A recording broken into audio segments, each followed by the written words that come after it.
It is a DFB-Pokal quarter-final clash tonight with the only team not represented by the Bundesliga. On the left-hand side, or the top of the screen here, they're at home, FC Saarbrücken, from the fourth tier of German football. And they face Bundesliga side Fortuna Düsseldorf tonight. The only worries before the game were how to get the many thousands into the stadium. The problem being Saarbrücken cannot play at their home stadium, as that is currently under redevelopment. Take a look at the backdrop here, meaning only 6,800 supporters can fit into the stadium down the road from Saarbrücken. So here we are at the Hermann Neuberger Stadion in Völklingen for a David against Goliath battle in a quarter-final that may live long in the memory. Should these supporters here at the end still be laughing? We could be in for an upset. Saarbrücken face Fortuna Düsseldorf for the 4th time in the DFB-Pokal. And they met for the first time in 1962 in the quarter-finals, with the game ending there 2-2 before finally being beaten 2-1 in Düsseldorf in the replay. There will be no replays tonight. It's win or bust for one of our two sides this evening in the first quarter-final game of this season in the DFB Pokal. So here the lineups for FC Saarbrücken, the home team, and it looks as though they are in a 4-4-2 formation for their new coach, who is Lukas Kvasniok. More about him later. In the back line of 4, there's one change to the team that won 4-0 against Balingen last week. That's Christopher Schorsch. Also back in, Captain Seitz, and up front, Gillian Jorge, who is the leading goal scorer in the Pokal. He's already scored 3 goals in the competition so far. So taking a look at the visiting team this afternoon, Fortuna Düsseldorf. Their coach, Uwe Rösler, has also made 3 changes to his side that threw away the points against Hertha at the weekend. More about that later. In the team is a man they called Sanka back in the defence. Also Kelvin Ofori from Ghana, just 18 years of age, has not played for the seniors so far, does so tonight. And also back in is Jean Zimmer, who gets his first game of football for Düsseldorf since match day 14. That looks to be a 3-5-2 formation for coach Uwe Rösler. That may change as the game progresses. Well, you can see here that the weather has been absolutely spectacular this afternoon in Saarland, where FC Saarbrücken come from, and they have been waiting for this game non-stop for weeks on end, when they realized that they were once again through to a quarter-final. Saarbrücken in the quarter-finals of the DFB Pokal for the first time in 35 years. It is their 6th appearance at this stage, and we shall see how they fare tonight. Like I said, it's David against Goliath. Düsseldorf, the visiting team from the Bundesliga, they're in the quarter-finals of the DFB Pokal for the first time since 1995-1996. Although they do have a little bit more experience. Dennis Aytekin is the man in charge today. The highly experienced referee, also a FIFA referee, well-liked, well-loved, and a man who will really, I think, not have many problems tonight. That's what we're hoping. Saarbrücken will fight for everything against Fortuna Düsseldorf, that is to be sure, but they are a rather fair team. Don't collect too many yellow cards in the league. At the moment in the 4th tier, they are right up there at the top and playing very well indeed. They're 6 points clear at the top of 2nd place Elversberg at the moment, after the first 22 games have been played in the 4th tier of German football.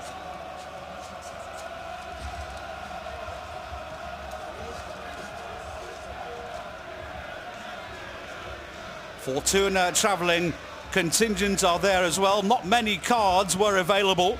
As we mentioned before, just 6,800, I think, is the capacity here tonight, due to the fact that their own stadium at the moment is being completely refurbished and, well, actually knocked to the ground and rebuilt again.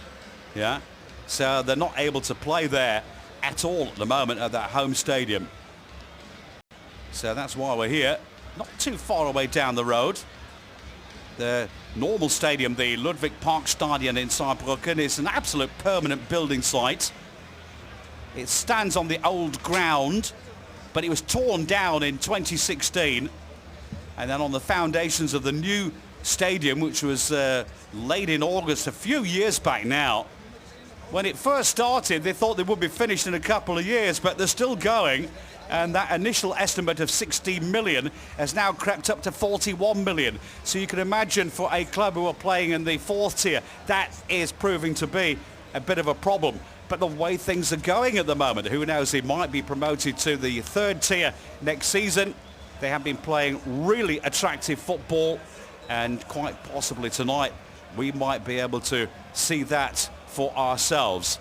It's not often that you get to commentate as a commentator a team from the 4th tier, and that's why I'm very, very happy indeed. My name is Gary Preston, and this is the quarter-final.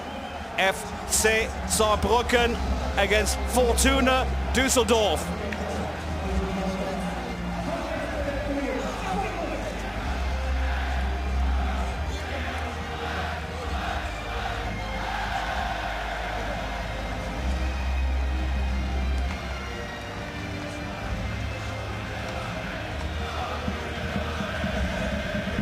So Dennis Light again, bringing on the modern-day gladiators. That man is Uwe Rösler. He's the head coach from Düsseldorf, and that is Lukas Kwasniok, the man who was sporting director at Carl Zeiss Jena just a few weeks ago. He's been in charge for 3 games. This is his very first cup game in charge of a club. The man that took over from Dirk Lochtner, who surprisingly was sacked despite leading the table at the time in the Regionalliga Südwest.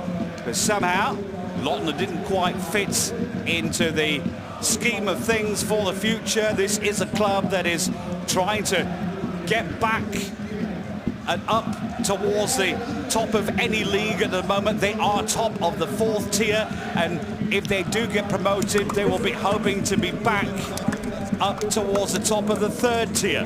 That is what they want. Founding members of the Bundesliga.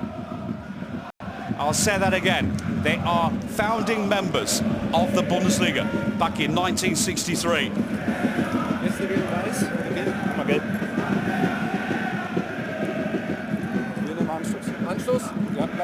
So it looks as though the home team, FC Saarbrücken, with the blue on the right is the captain Manuel Seitz. On the left is Adam Bodzek. It looks as though they have decided, as we're taking a look at the names of the officials here this afternoon, it has been decided that Saarbrücken will have the kickoff. And how are they going to kick off? Well, here the ring of confidence. They are confident. They keep on winning. At the moment, having some fantastic games in the 4th tier. Looking at the recent games that they've been playing, 3 straight wins, all of those since head coach Lukas Kwasniok took over. Before that, they did have a defeat against Steinbach. That didn't go down too well, but they haven't been defeated all too often in this season, and they will certainly put up a fight, that is to be sure. They did in the first round against Hasborn, winning that 3-2 in the Saarland Pokal, which is nothing to do with this Pokal. But since then, they keep on winning games. And taking a look at the DFB-Pokal, beating Jan Regensburg, FC Köln from the Bundesliga, and then the team from the 2nd tier, Karlsruhe, then in a penalty shootout, winning that at the end of the day, 5-3. And that has given them the right to fight against Düsseldorf tonight.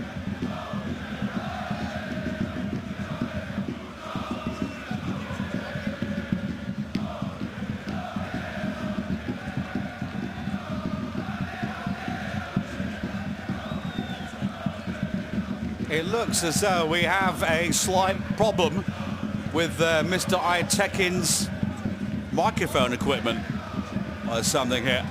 Not quite sure. Let's have a look.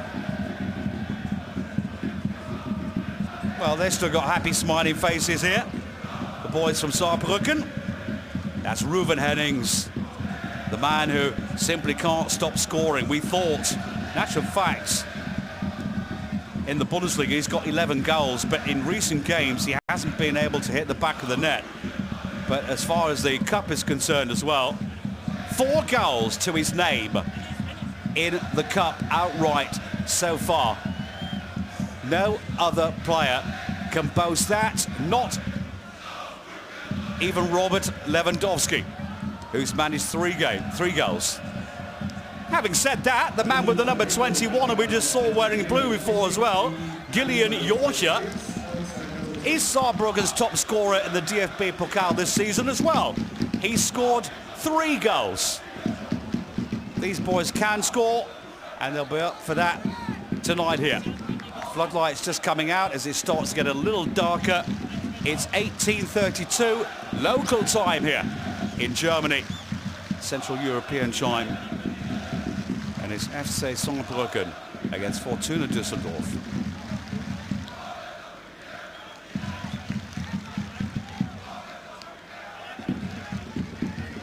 Don't see that too often.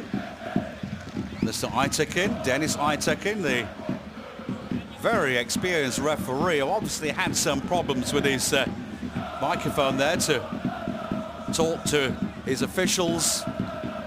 Beitinger and Edward, the 4th official, Timo Gerach, and of course the video assistant, who is Benjamin Brandt. So welcome back to Pokal football.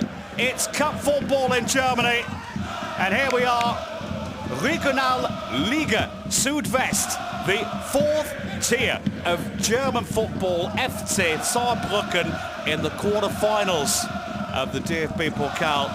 David against Goliath, and facing the team from the Bundesliga, Fortuna Düsseldorf.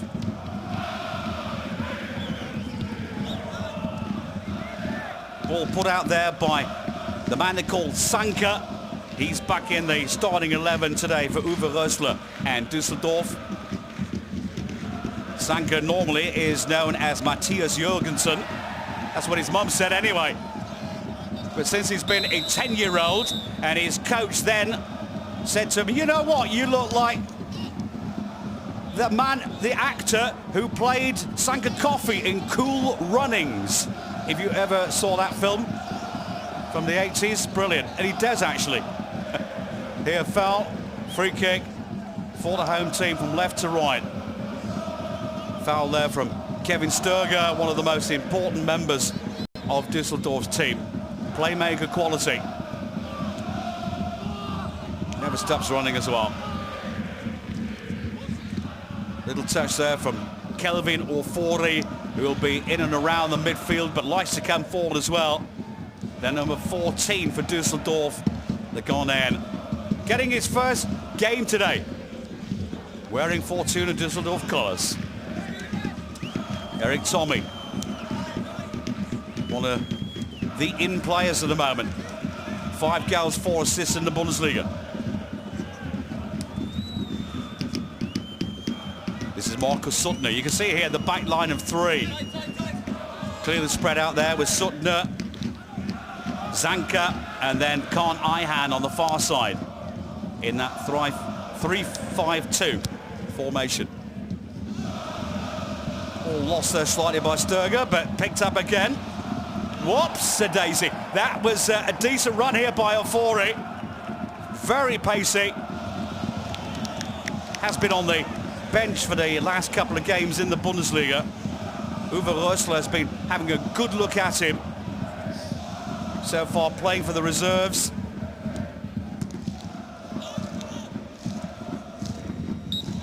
Has actually scored a goal in the cup, though, in the first round when he appeared. He's had 2 appearances as a late substitute in the cup, 1 goal, and today, first start. So far, good start for Saarbrücken, not looking scared. And indeed, coming into the game today, Lukas Kwasniok also said that we should not be too worried about playing this game tonight. Tell his boys just go out and do what you're doing week in, week out. Play football, enjoy it.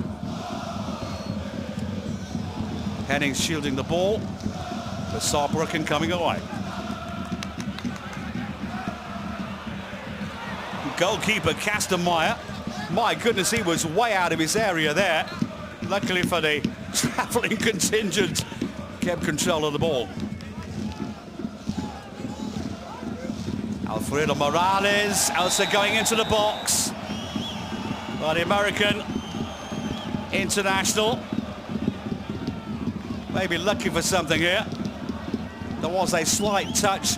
Did lose his balance a little, but well, the referee, Dennis Eitekin, got a good view of that. So to Lukas Kwasniok. New man at the helm. Was a bit surprising that Dirk Lottner lost his job just 3 weeks ago. But a highly respected man, Kwasniok.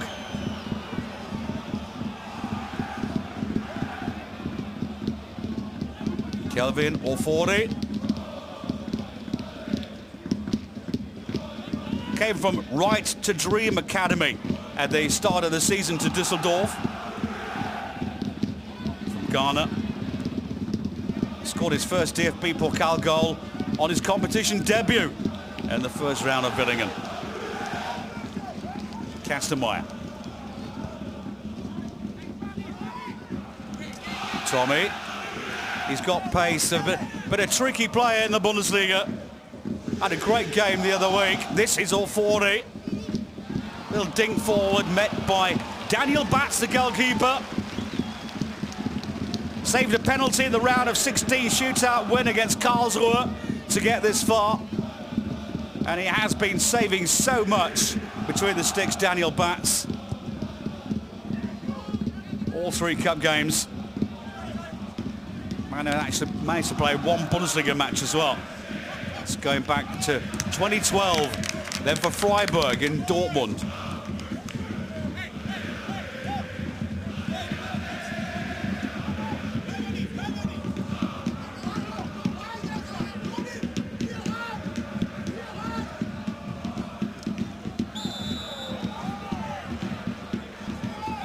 Once again, Zanka.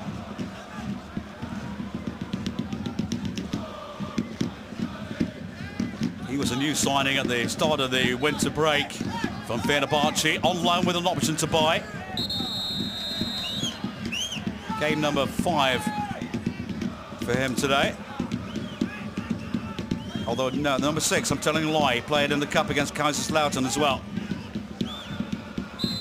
Free kick, Saarbrücken. Bit of tugging going on from Sturger, that's what they're suggesting. Looks as though it's going to be Fanol Perderdij to take. In actual fact, no, Mendler with the number 11, offside though. Let's have another look. Yeah, 2-3 players offside there. Well seen by the officials. But wants it back again. We've got another free kick a bit further forward this time.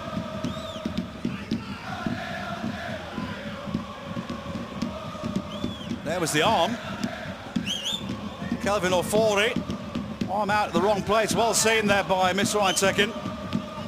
So a bit closer to the situation than they were before with the first set piece. Once again in by Mendler. That's a good ball in too. My goodness, that was very, offside. But a decent run in. Let's have another look from this angle. Yeah, just offside.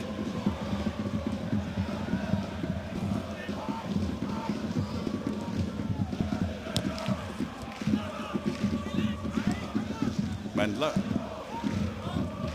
Perderdij. Just came off the back of the heels of Marcus Mendler. But you can see that these boys can play football and they believe in themselves as well. Before the game, not only huddled together on the pitch, but also hours before the match, jumping up and shouting with each other, let's go for this, let's get this. At the moment though, Düsseldorf with a chance, not a bad save there by Batz. Well, he had to stretch, and when you get Ruven Hennings in that kind of a position, it spells danger. Lovely control. He doesn't waste any time, swiveled with the left boot and then tried to poke it with his right, goal-bound, after the pass from Fortuna. It's the first corner, and that goes to the Bundesliga team, Fortuna Düsseldorf. Tommy to take.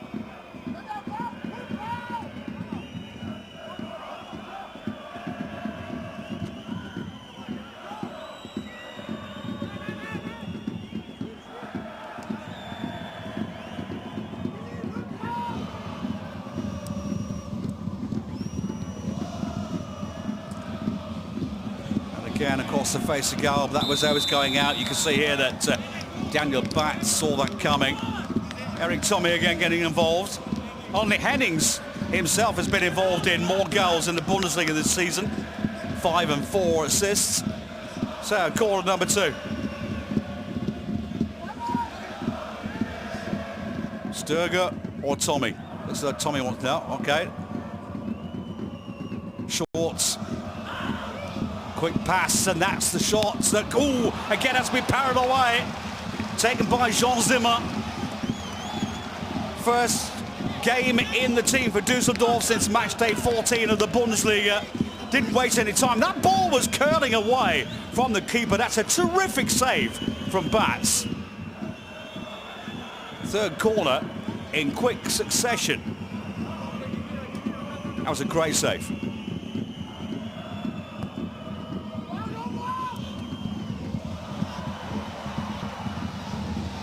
Well, if the keeper's in that kind of form here, it might be difficult for Fortuna Düsseldorf to break this Saarbrücken team down. That's one way of doing it. Bring him down. Jean Zimmer, little tug on Gillian Jorscha. So far, having chances too. We saw that after that free kick, after what, 8 to 9 minutes. When Mendler brought the ball in, Schorsch just a little too far forward in an offside position. Otherwise, that may have spelt danger as well.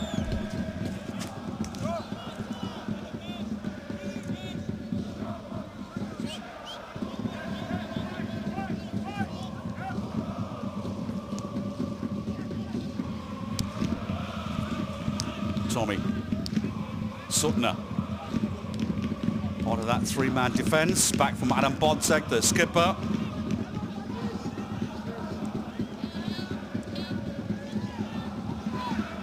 Suttner again has a rescue there. The ball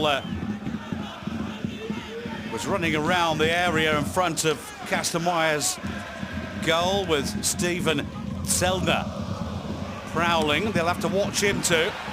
That's another good ball too. Jorscha just over the top of his head. Bold mistake there by the captain, Adam Bodczek. Highly experienced 34-year-old.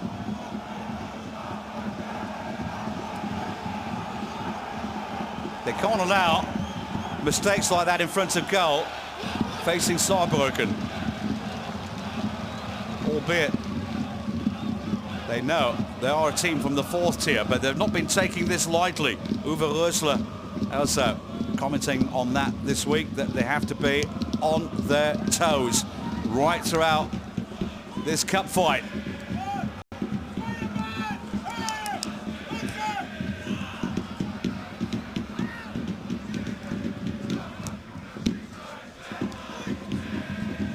Fortuna.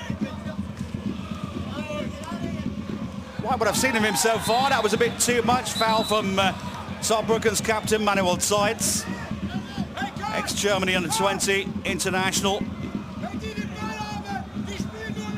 No problems with that, but no yellow cards just yet. The referee, Dennis Eitekin, not exactly turning a blind eye, but that could have been a yellow card.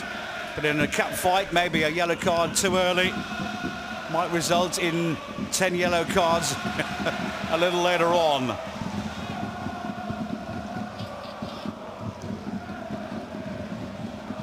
Spreading around nicely. Jorscha. That should be dealt with by Tommy. Little slip there from Fortuna. Was picked up by Peredai. Then back from Barilla. Again, Peredai. Was he pushed? No. Podsek. Look at that. Kelvin Ofori, the 18-year-old. Finds the space. Good run. The man from Ghana. Gets it back from Tommy. Harmonising well at the moment, those two. And you can see here the skipper as well, passing to Ofori. He has been on the bench the last couple of games in the Bundesliga, Ofori.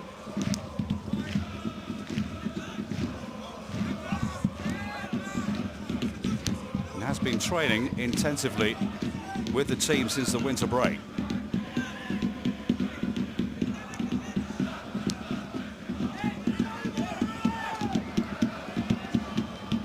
Kastenmeier. Ayhan.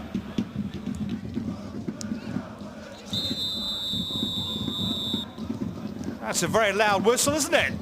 Normally in the Bundesliga grounds you don't really hear it that loud, but here you certainly do. Something went on down there. That is why the referee has stopped. We've got a man down already, and that is not good for Bone Uwafero. Berlin-born, the man who played a club-high 65 passes in the last 16 cup match against Karlsruhe. Very important member of the team for Lukas Kwasniok, and it does not look good at the moment for Bone Uwafero. Well, he's giving treatment to that right knee, or right thigh. Can't see at the moment here. Just, yeah, it is that you can see now. Now, if he's pulled something there, then that spray will not help. But if it's just a little twitch, then maybe that can go away and you can sort of run it off, as they say. But they'll have to wait a few minutes to see what happens. Lukas Kwasniok already discussing who could fill that position for Bone Uwafero. Well, there are a few options, but not many. Maybe Nino Miotka, sorry. He might be the man coming on. Young 22-year-old who's never played higher than the 4th tier. And has just 4 games to his name in the 4th tier at the moment. We shall see.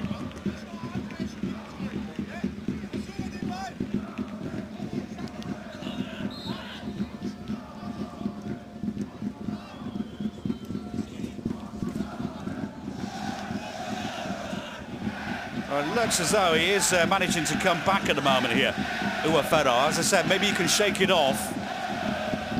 I'm pretty sure that the physios will have had a good look at it. And sometimes that eye spray or the magic sponge can do the trick.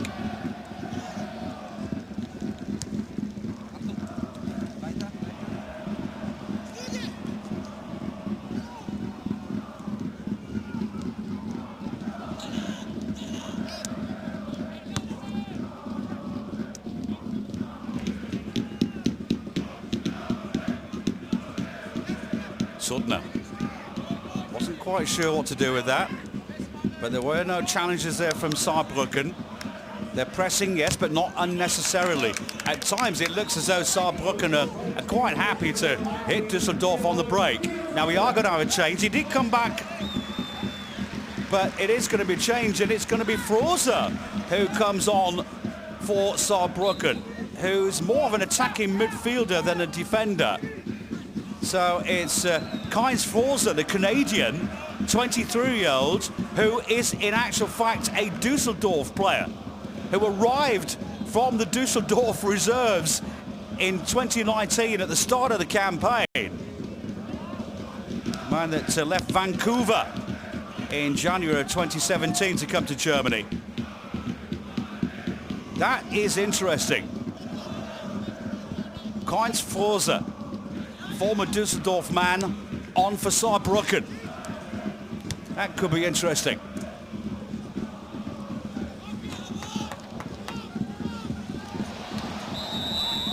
Well, you can see here that it is going to be a fight right to the end. I know there's only 18.5 minutes played in this game, but Saarbrücken will fight for absolutely everything for their rights to get into a semi-final. That would be absolutely unbelievable. Saarbrücken's 3 semi-final appearances before. They've been there before, yes. They've reached the semi-finals of the DFB-Pokal 3 times.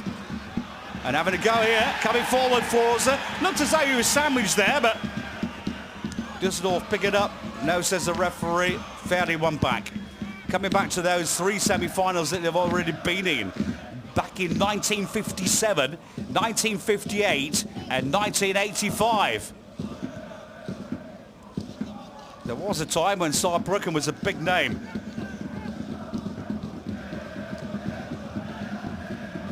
They've had some big names playing for them as well. If you remember World Cup winner Andreas Bremer, or Felix Magath, or one man called Wolfram Wuttke, when Günther Netzer once described him as being one of the most talented German players ever. Also a certain Anthony Yeboah. There were days in the Bundesliga when Saarbrücken was a big names team. That's where they want to go. But they want to go again.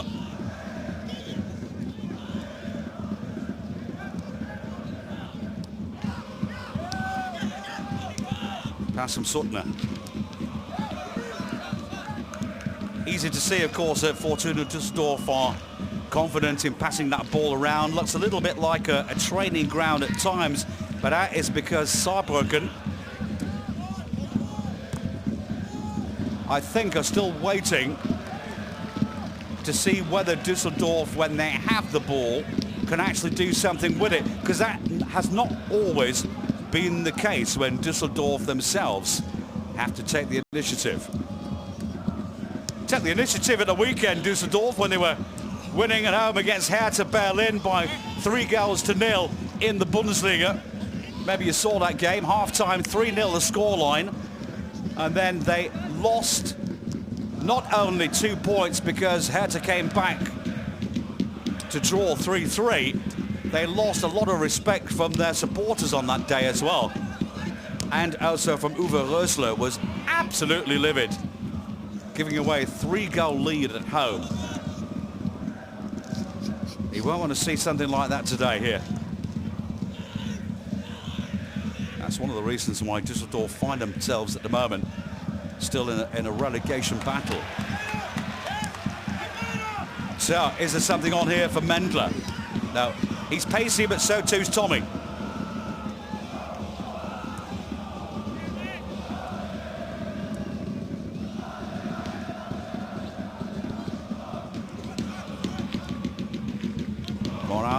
Morales, Podzek, Zimmer, threads it through for Ofori, who's asking for the ball all the time and getting it more often than not too. Good work there from Marius Müller, who clears. Makes the applause from the crowd and his teammates. Did very well there, the left back. Man that had more touches of the ball in the last 16 cup fight against Karlsruhe.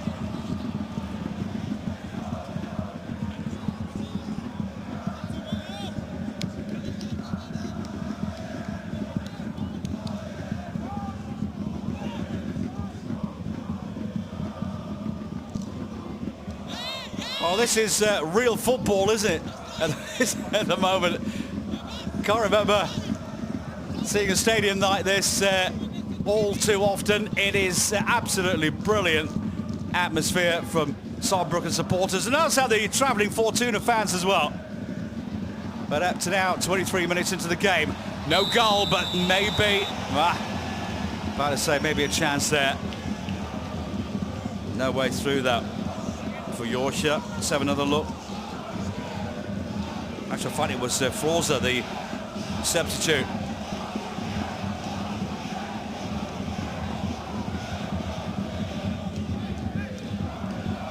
Kastenmeier with the kick. Equalizer of Lukas Kwasniok. at the moment, I think, just eyeing up the situation. He is a tactician. That's a giveaway. They can't afford to do that. Matthias Jürgensen, the man who was called Sanka, that's also written on the back of his shirt. Even his mother calls him Sanka these days, apparently. Danish international.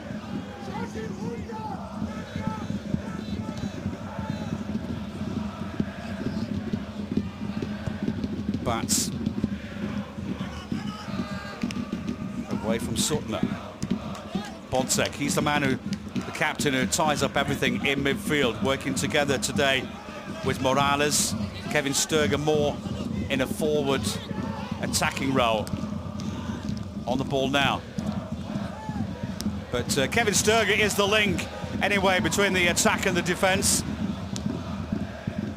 Hasn't been able to play too many games this term due to injury, but when he has played, he's been terrific.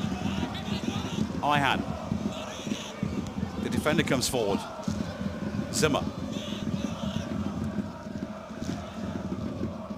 Captain Bondsek, or 40, slips away from 2.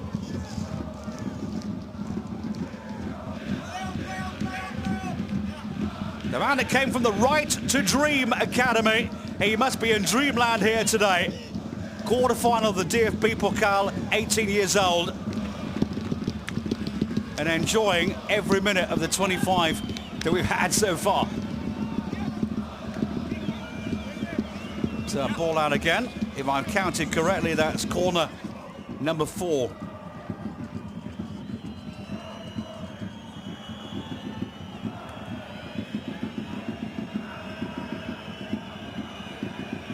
Well, so far they've had not only more corners, they've also had most possession, but that is to be expected for a team who play in Germany's top flight against a team who are 4 leagues further down.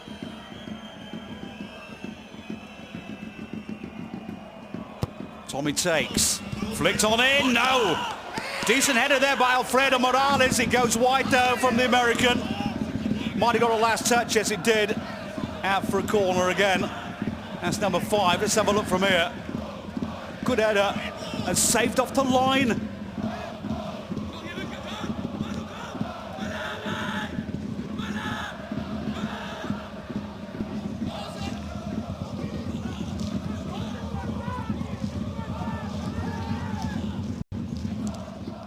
Well, Saarbrücken defending well enough at the moment.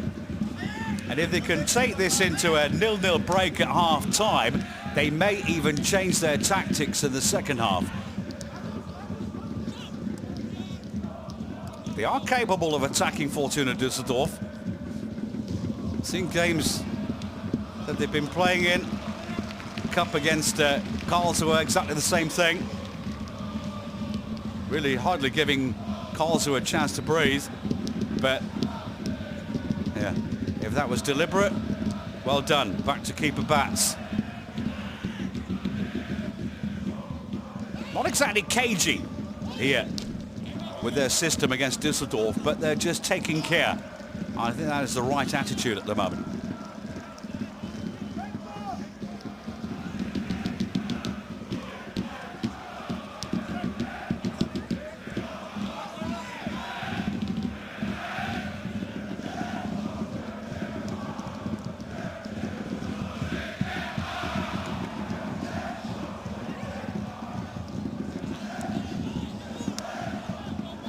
So doubling back again, the Blues, as the ball comes in. Good pass too here for Tommy. Still Tommy. Seen him score like that on a couple of occasions in the Bundesliga. Now it's Henning to watch out here. Morales.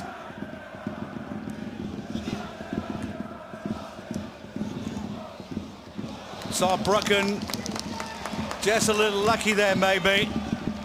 Off the feet of Morales, goal kick for Bats.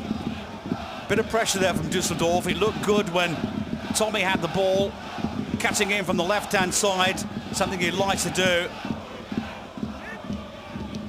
Last goal scored in the Bundesliga matchday 22 against Gladbach, an absolute cracker.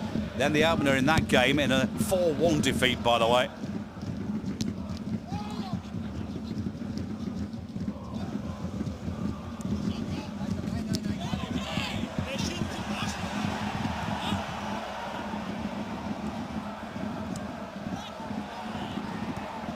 So good move by Müller. Good pass too. Finds Yorsha. Yorsha still goes and still goes. And that was a tug. But the referee says quite categorically, by ignoring this, not enough for a penalty. But you can see here, yeah, there was arms around his body there from Sanka. And to be perfectly honest, I have seen referees give those.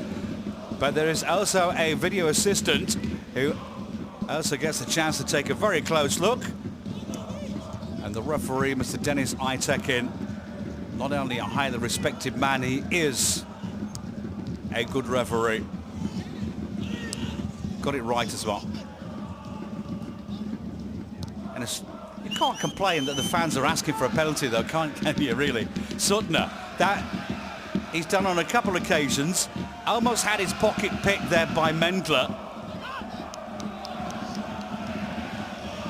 Have to be careful.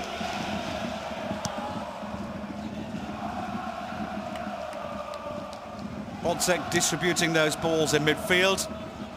Every now and again coming over the halfway line, but you can see already taking a quick look across over his shoulder before he crosses that line. Quite often Bodzek the last line of defence if the defenders also decide to come forward. This is Tommy, who is coming forward. Pace, skill, he's got everything. But Saarbrücken keeping him at bay. Bodzek. Little dink from Hennings, cleared by the Blues. Or the black and blues as they're called here. Pass for Yorsha, and here's the run from Froza, laid off nicely! What a cracking goal! 30 minutes and 30 seconds in, and the fourth-tier club, through Tobias Jennicke, take the lead against Fortuna Düsseldorf. It's 1-0, Saarbrücken.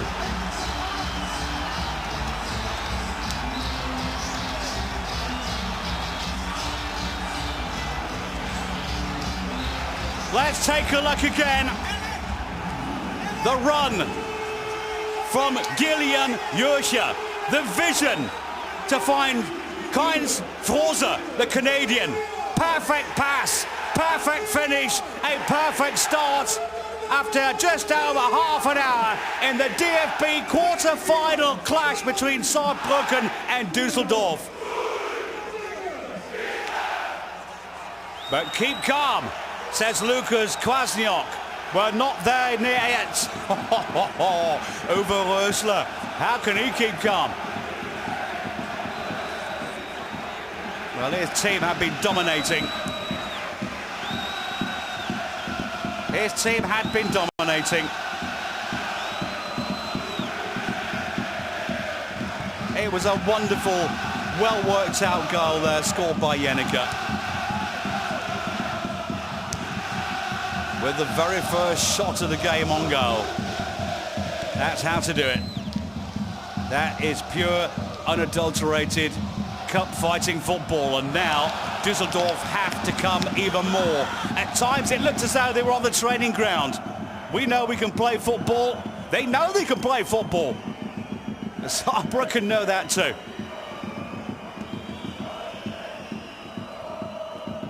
And now it's the Bundesliga team that have to come back, trailing.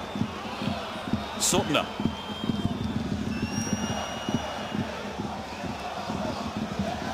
This is a 40. Being pushed away by the whole defence there. Again, excellent work from Müller. In the centre was Alfredo Morales. Goalkeeper Batts did tremendously well there. And it looks as though Gillian Yorsha got a knock to the head at the same time. Let's have a look here. Ball in, Suttner. There was a hand there. It was coming straight to his face. And I think that ball actually pushed his own palms onto his own head, and there was some pace in that ball. Yeah. That's where he won the ball back, Gillian Yorsha. He then found that man, Froza, And Forza with a brilliant pass here to Tobias Jenicke. Tremendous goal, really. Excellent delivery from the substitute, Kainz Forza. And a fine finish that the goalkeeper, Kastenmeier, can't keep out. The lead for Saarbrücken. Former Germany under-20 international, Tobias Jenicke, 30 years of age now.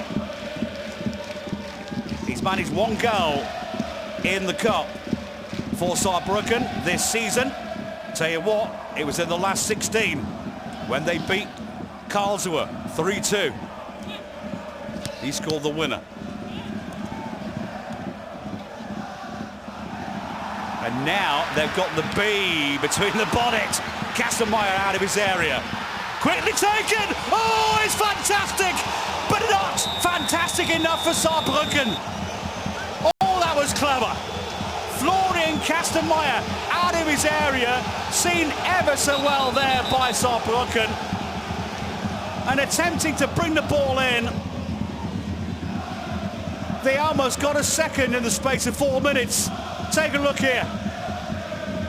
He had a misunderstanding with Ayhan and Kastenmeier. And how about that for a ball in? I think from Marius Müller. But he was offside. But fabulous to see, nonetheless, from a team in the 4th tier. It's a cup fight today.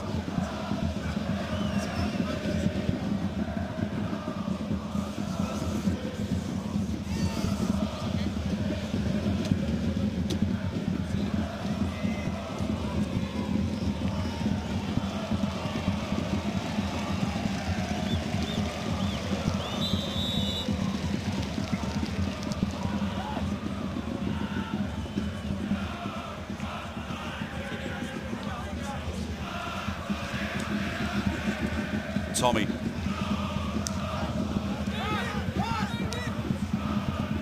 Can Düsseldorf come back in this game here? Well, the answer is yes, they can. But can they do it against Saarbrücken in the quarter-final of the DFB-Pokal?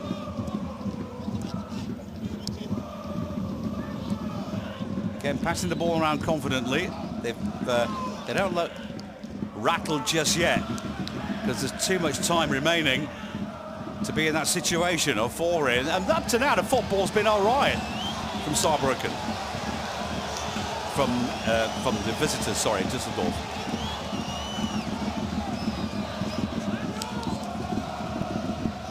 Crowd happy. Referee gives a throw-in. As coach Uwe Rösler from Fortuna Düsseldorf gets some fine-tuning done from the touchline. There's Morales. Should be cleared, and it has been cleared.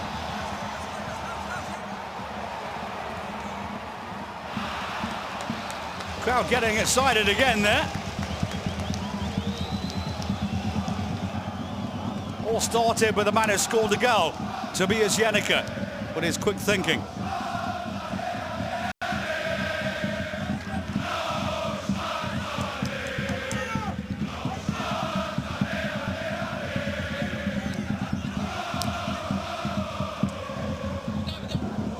Eric Tommy.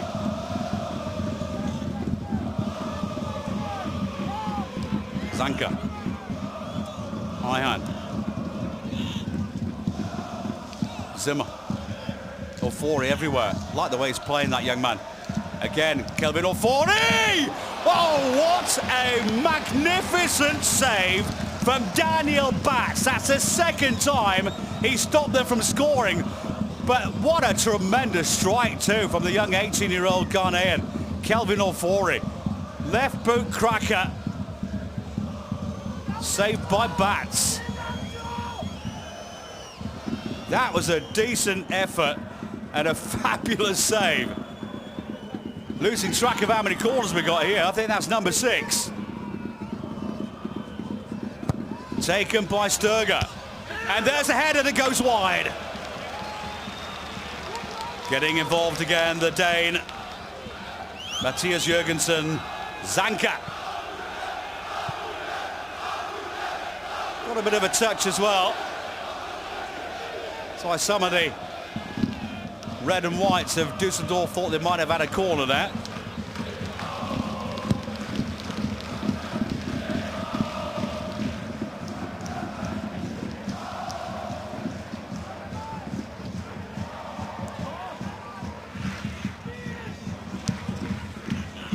Forty slips away again from his marker.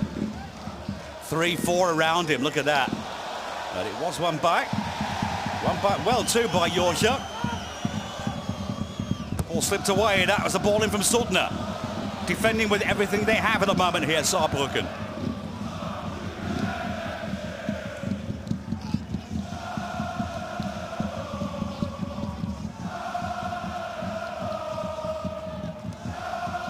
Suttner. Tommy. Sturger. In front of goal, trying to get that shot away yet again, but shot from Alfredo Morales, easily saved here this time by Daniel Batz. So they are getting shots away, Düsseldorf, but they're not able to get the better of Daniel Batz.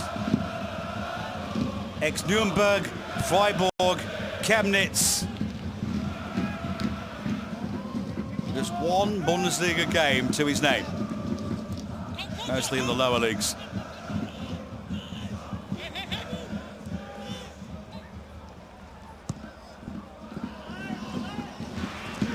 Tommy.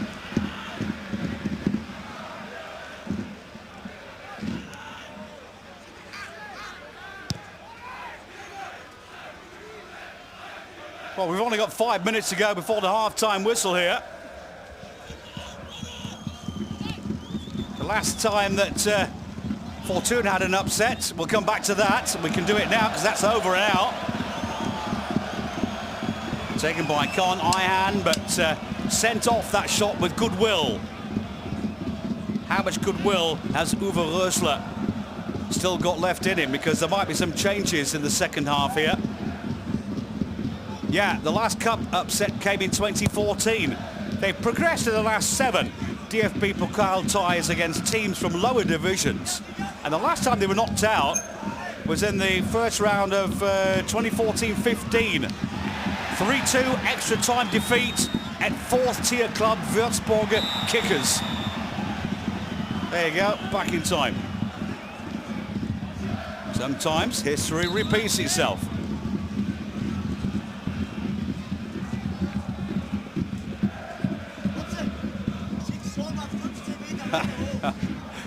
Yeah, the audacity for Marcus Mendler to do that. Slips away from his marker here, Yorkshire again. 22-year-old young man has got quite a bit of pace. And he was heavily involved in that goal.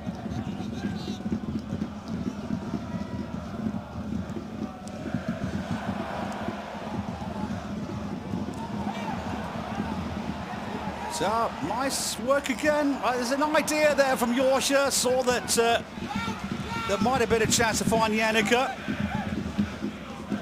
Final pass let him down. Suttner.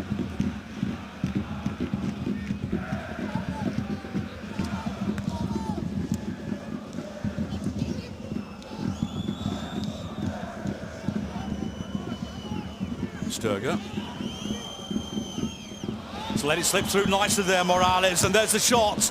He has been blocked, it comes back again, and the shot from Sturger also blocked, and the next attempt from Kelvin Ofori goes wide. Daniel Batz and his boys are keeping Fortuna Düsseldorf at bay. Let's have another look. First of all, Hennings, blocked. Next attempt, Morales, blocked. And then Ofori's effort was put wide. It was always going wide, and still the goalkeeper was not taking any chances. Don't believe it's going wide, stop it. That was brilliant. Absolutely spectacular. Again, nearly a mix-up there, but at the end, Sanka did well. Castameyer timed his run.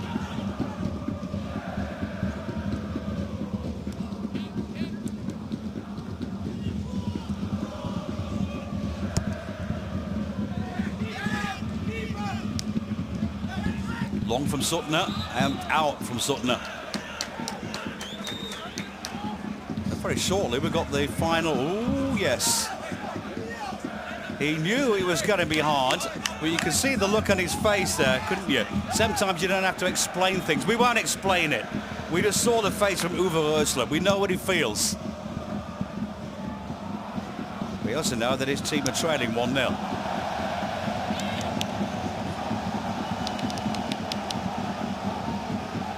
Ihan not looking happy at the moment.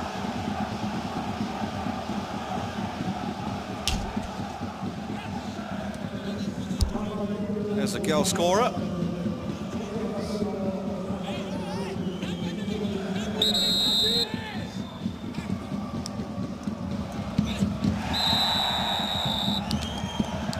And again. Well, just wondering whether the officials will add on any extra time here. But at the moment, some of the problems are also from the travelling Fortuna fans. I'm not going to call the supporters there, with the 2 minutes. Those flares can be rather dangerous because they're inside their own area, I suppose. A very open ground, this. So all that smoke does tend to disappear into the forest behind. But still, I don't like to see those in the stadium. Some may think they look pretty. I think they look pretty dangerous.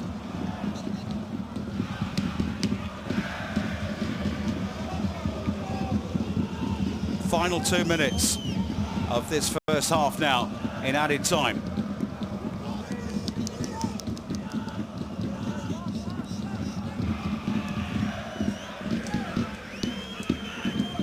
Well, just a couple of minutes ago we saw yet again another chance from Düsseldorf, and they're trying again here with Ofori to break down this. Look at the Saarbrücken players all around them there. And as that ball was cleared here, a yellow card for the unfortunate Kelvin Ofori.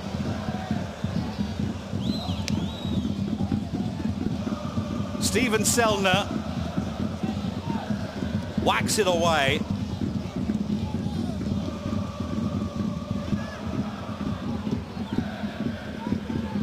Caught there by Ofori, but he won't let this game slip away from him.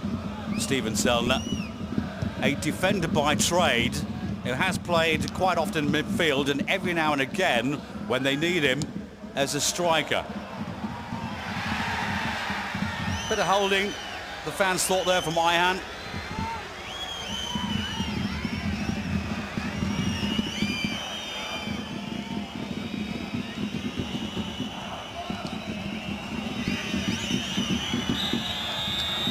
That is the half-time whistle.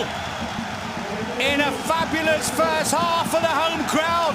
That's the man who scored the goal and is now a Saarbrücken hero already. Tobias Jenicke. FC Saarbrücken from the fourth tier of German football in the quarter-final of the DFB-Pokal are leading against a team from the Bundesliga, Fortuna Düsseldorf, by 1-0.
So, welcome back to the second half, which is about to get underway here. Saarbrücken facing Fortuna Düsseldorf, and so far they've faced off rather well. Thank you. That's the ball that was put into the back of the net by Tobias Jenicke in the first half with a lovely move. Substitutes, Kynes Frose came on, the Canadian. Terrific run, lovely passing from midfield. Gillian Jorsje involved too, and then Tobias Jenicke with a fine finish to make it 1-0 for the underdogs, who are leading in the quarter-final of the DFB-Pokal against Bundesliga team Fortuna Düsseldorf, 1-0.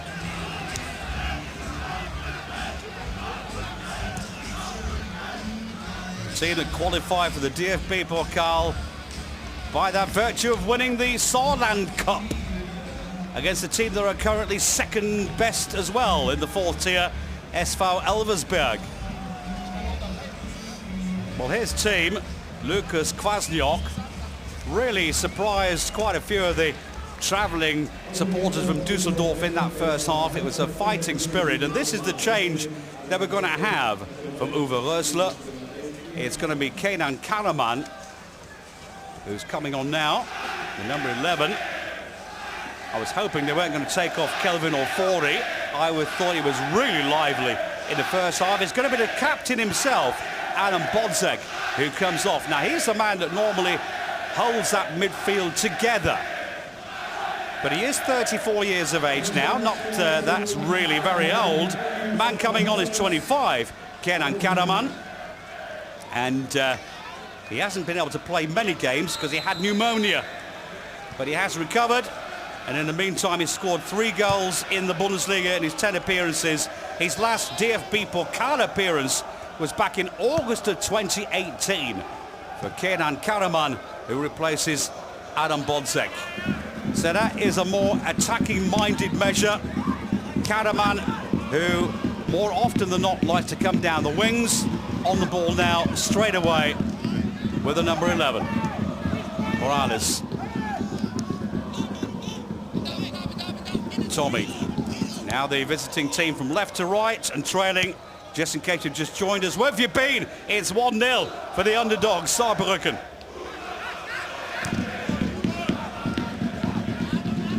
Zimmer, decent ball in, was headed away. Steven Selner doing well there.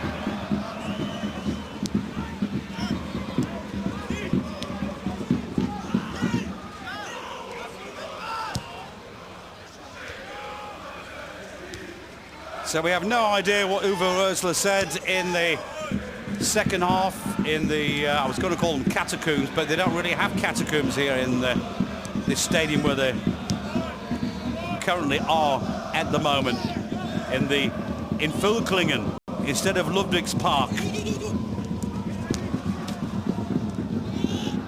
In case you missed it, their normal stadium being rebuilt at the moment and hopefully finished in a couple of years' time. 6,800 here today, enjoying a very entertaining first 45. Can Düsseldorf bounce back? Well, so far, Düsseldorf have been trailing 1-0 in each and every game in the DFB Pokal. And they are here in the quarter-final. Trailing against Villingen, Erzgebirge Aue, and against Kaiserslautern. Trailing here against another team lower down. And that's the goal scorer. Another nice move there. Jenicke and Jorsje harmonizing well. This is Forza, the former player from Düsseldorf, who was heavily involved in that first goal. Ball in from Müller.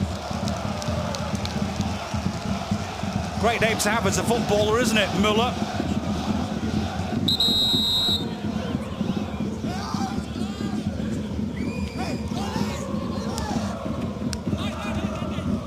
Müller again. Well, what happened there? Well, Ofori holding his mouth there. The referee hasn't stopped play, and they keep coming forward. Not quite sure what happened there to Ofori.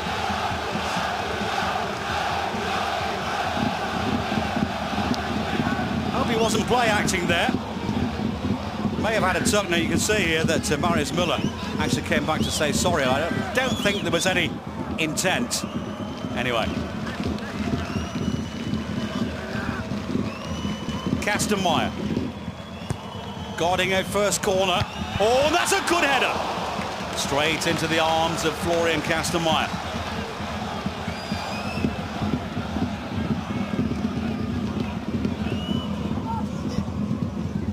Goalkeeper that has been on the bench in all 17 first matches in the Bundesliga and the Hinrunde. But after the injury to Zach Steffen, the USA international, in case you tuned in from US of A as well, and your goalkeeper's not playing, he's still out injured, so Florian Kastenmeier is the man between the sticks tonight, yet again. Played every game so far in this year, in this calendar year. And has been playing quite well too. Zimmer. Little shove there on Sturger, but not enough.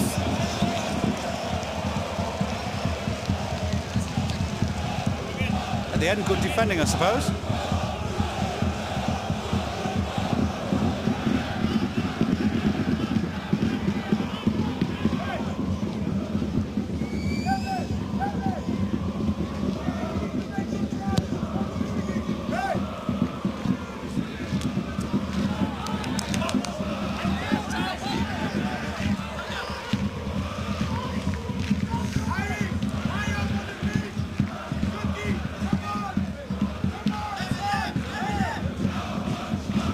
Trying to hear what he's saying there. You can almost hear every word that the coaches are saying on the touchline, but the general story behind that from Rösler is keep going.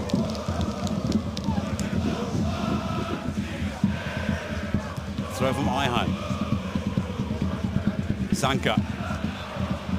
Suttner. Under pressure straight away from Mendler. Indeed, all the Blues pressurising the opponents now. Jorsche, blocked by Sanka. 22 years of age, Gillian Jorsche. 5 goals in the league. Top scorer in the DFB-Pokal with 3 goals so far. And a threat every time he comes forward for Düsseldorf.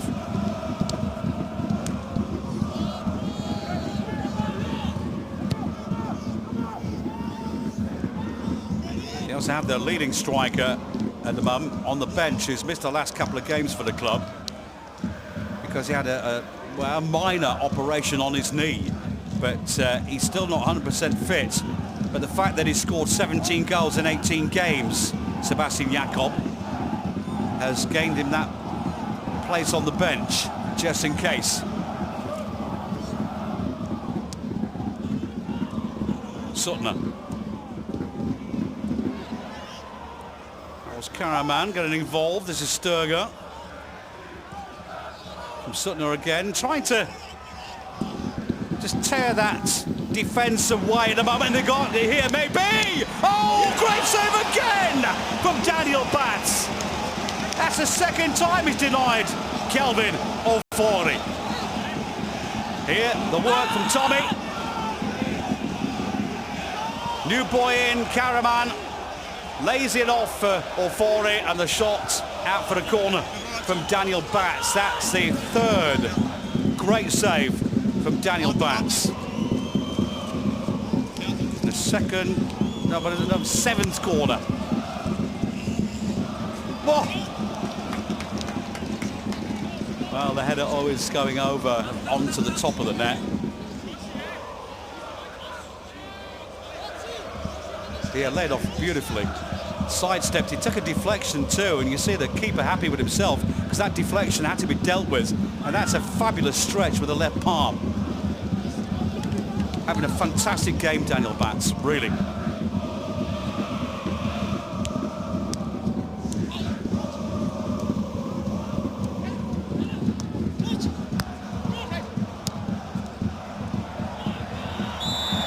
Offside, going against Marcus Mendler.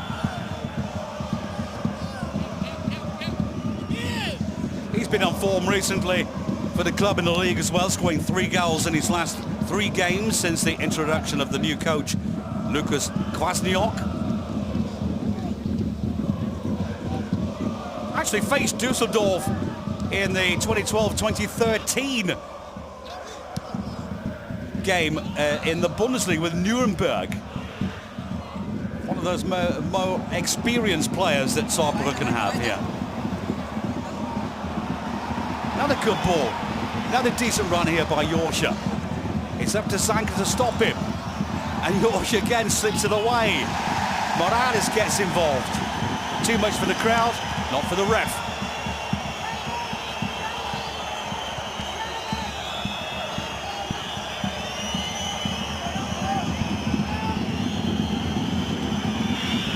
They are absolutely not scared of facing Düsseldorf today.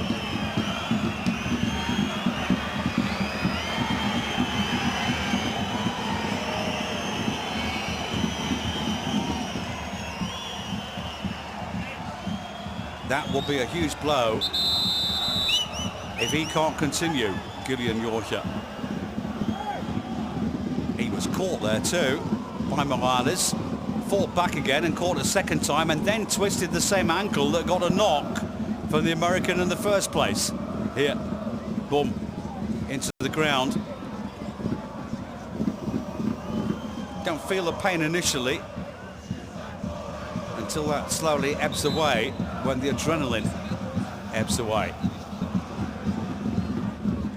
Needs some treatment. He's in pain. He really is in pain then. You can imagine what it feels like for these boys here in blue and black to be able to face a Bundesliga side and be leading as well by 1-0. He's keeping cool at the moment, Kwasniok. Fans on. They can see themselves in the semi-final. And then there will be a big team and not just a Bundesliga team. No disrespect to Düsseldorf, but with teams like Bayern München around the corner, wow, what a thing that will be.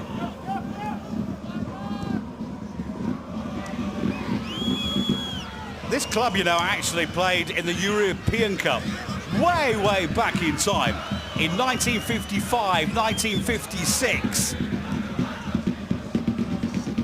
They faced AC Milan and won in San Siro 4-3, only to be defeated at home 4-1. Coming forward here against Düsseldorf, but back.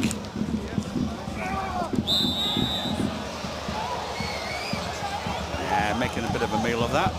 There was a connection there from the goal scorer, Yannicka.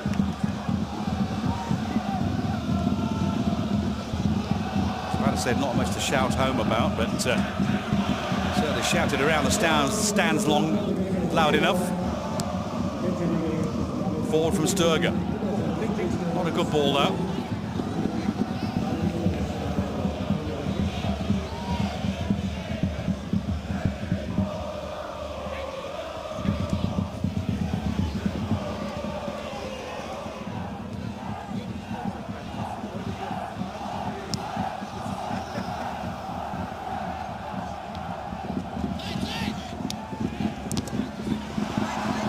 Break might be on, just on the edge of the box. There was a connection there from Suttner, but the referee got a very good view of it. Saarbrücken now coming forward with Christopher Schorsch. He has been in his own area right throughout the game. Nice turn, but just let it slip away there, Mendler. And still they can't clear the ranks here, Düsseldorf. Yeah. Foul from Yannicka. Free kick taken quickly, Zimmer.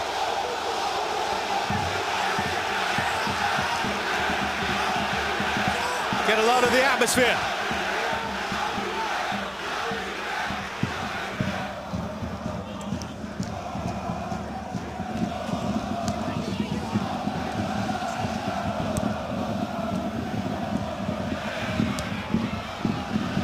That's easy pickings for Daniel Batz. Rather a tame shot there from Kevin Sturger.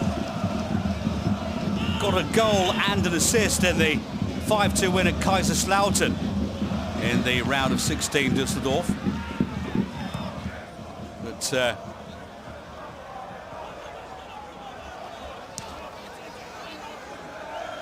just coming back to fitness slowly but surely, Sturger, after having a cruciate ligament injury.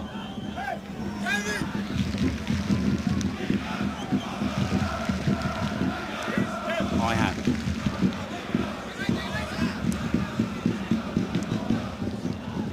Zimmer. Nice little touch, bit of a stretch there for Sturger, couldn't control the ball. He had Karaman in front of him. Ball has been cleared again by Schorsch and the crew.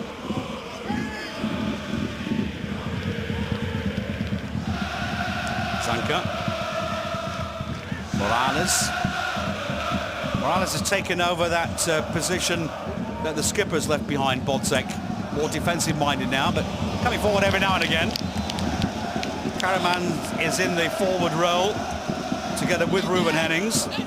Haven't seen too much of Hennings, have we?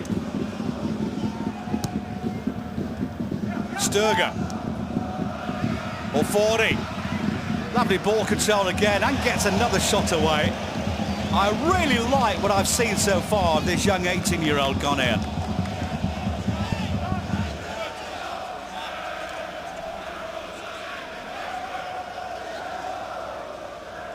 This is just his 6th appearance for the club since arriving in 2019. 2 appearances as a sub in the cup, a couple of games for the reserves, and he's already scored 3 goals in 5 appearances. He's interesting. Crunching challenge. Zimmer on the receiving end from Captain Zeitz.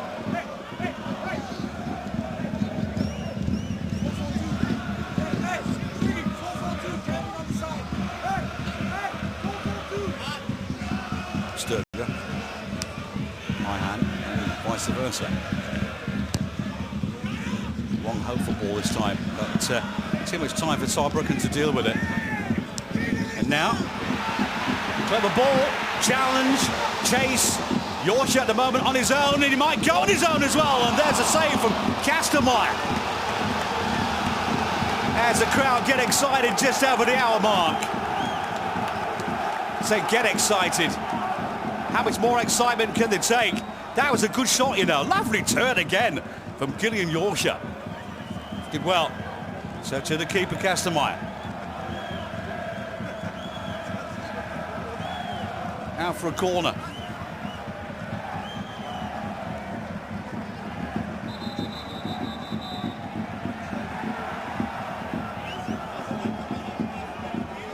Still down at the moment, Gillian Jorsha did recover from that first knock we saw.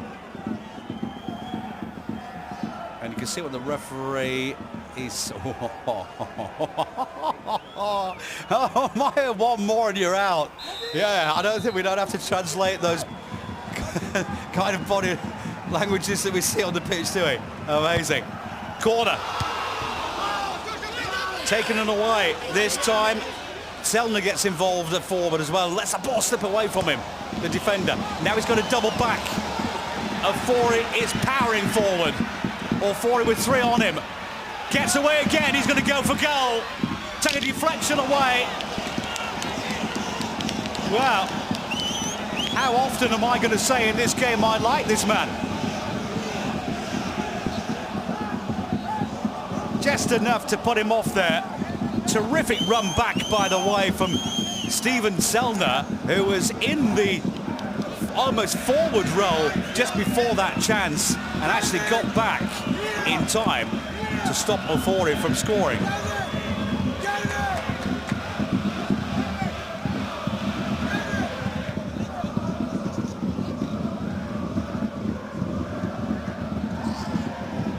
Play on.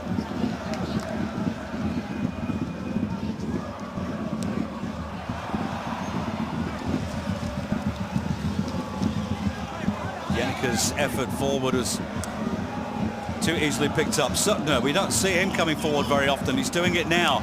Not in this game anyway. Karaman still going. And away by Anthony Barilla. Man has played every single minute. The right back in the cup. so far this season. Playing every minute well tonight. Ball in, the chance is there. And gone. This time Big Zanka gets involved. New signing from Fenerbahce on loan at the moment from the Turkish club. They do have an option to buy him as well. Depending, of course, on whether Düsseldorf can manage to remain in the top flight.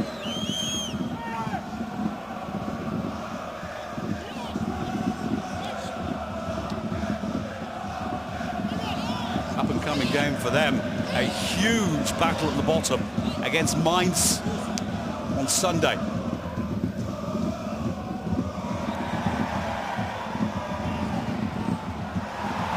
They've won it back again. Oh, offside. Offside. Flag took a long time to come up. A little grin on his face there from Marcus Mendler. He actually knew.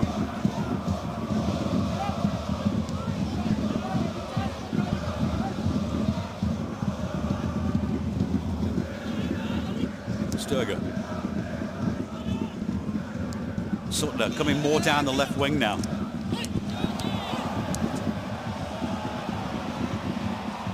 Sturger. Another challenge, might be a throw-in for the blue and blacks there. Well done again. Marcus Mendler.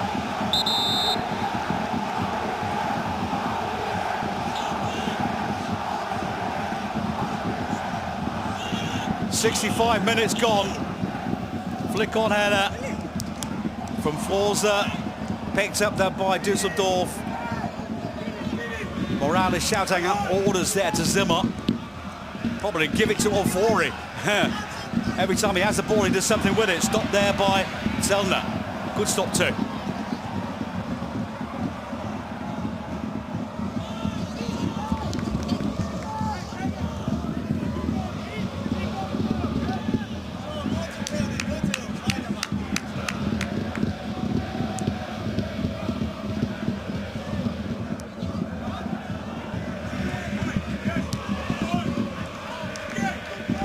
Zimmer. Morales. Turn from Karaman. Pass from Karaman. The chance. And it still can't go in. The goalkeeper get the better of Hennings again. And somehow they scramble that ball away. And this is Tommy. And again they throw themselves in front of that ball. They're throwing everything here at Düsseldorf, including the kitchen sink. And that was straight in the face. Not quite sure whether that's Schorsch or not. It was. Actually, not in the face. He got him in the chest, which is then the solar plexus, if you will. If that was boxing and you got a jab there, you go down as well. That was a ball travelling at the speed of light. Corner. Oops. There's a hand. And that's a yellow. If that's deliberate, it's a yellow from Mendler. He's seen one yellow in the cup, but not here. From Dennis Aytekin.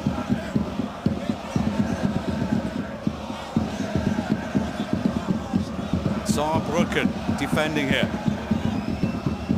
from a set piece, but they're defending with everything they have. 68 minutes in.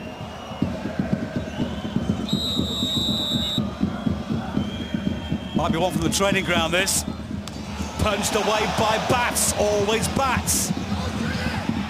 Always a Ofori for Düsseldorf, trying to create something. And always it's Saarbrücken that stopped them from doing it. Flicked away by Zellner, out for a corner.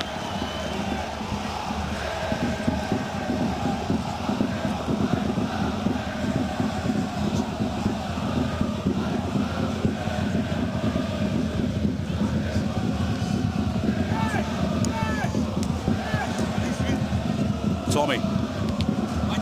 blocked again. Wireless little pass now with Sturger trying to bring in across from the left, but there's a bit of room. All lost there by Suttner. Gets the ball again for a cross. Brings it in well. Forward picked it up. Behind him is Tommy. Takes on the defence. And Barilla, but not able to get the better of Barilla.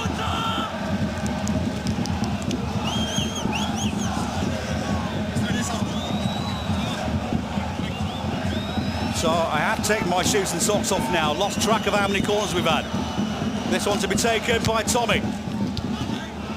Again, it's away. Just a throw in now.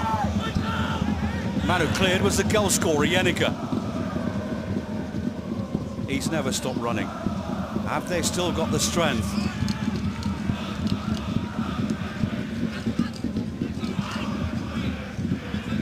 I mentioned the fact at the start of the commentary, before the game actually got cracking, that there will be a decision tonight. There's no replays. It's win or bust. At the moment, Saarbrücken are winning, but Düsseldorf are not bust. And should there be a goal for Düsseldorf in the 90, or after the full 90, then we go into extra time. If extra time it's still stalemate, it's a penalty shootout.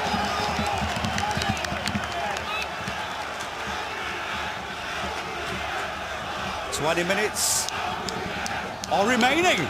That's when you start to realise that maybe I should have put the gloves on this afternoon.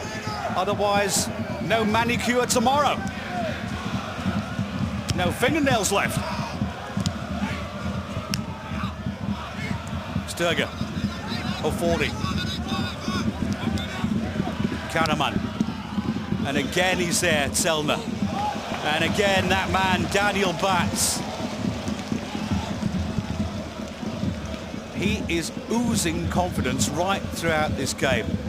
I think I mentioned the fact that he actually played one Bundesliga match for Freiburg back in May 2012 in Dortmund when they lost 4-0. And he had to pick the ball out of the back of his net in the top flight 4 times. But otherwise, mostly in the lower leagues. 3rd tier, 4th tier. Top keeper. Ayhan. Zimmer. Away again by Zellner. Well, between Zellner and Schorsch, and then left and right in that defence, Müller and Barilla, and the goalkeeper between the sticks, Batz, they are giving Düsseldorf a real headache tonight.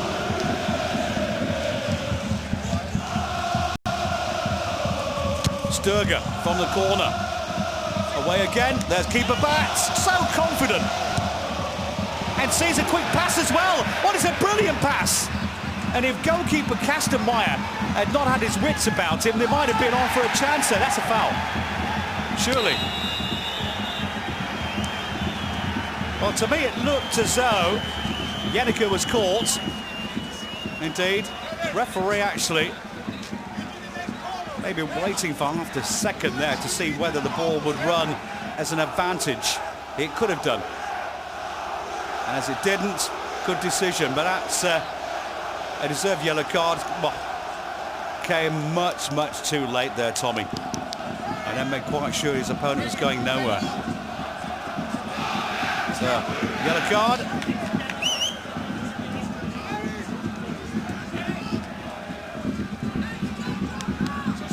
We're going to have a substitution. And it's going to be Skripski who's coming on for Tommy, who is yellow carded. A second yellow, of course, and maybe just in case we have to go into extra time, that would be a disaster. So the man on for Düsseldorf is Steven Skripski, 27-year-old man who arrived on 3rd of Jan on loan from Schalke. Actually faced Saarbrücken in the first round of a couple of years ago when he was then together with Union Berlin. Steven Skripski.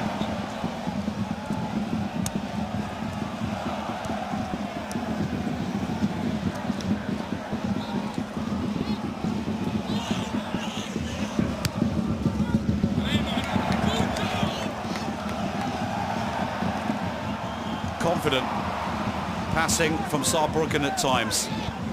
That one intercepted by Zanka.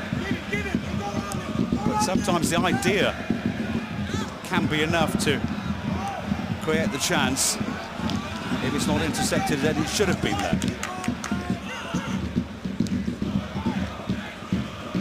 Goal 40. And deflection. Away by Barilla. Yeah, and get it away.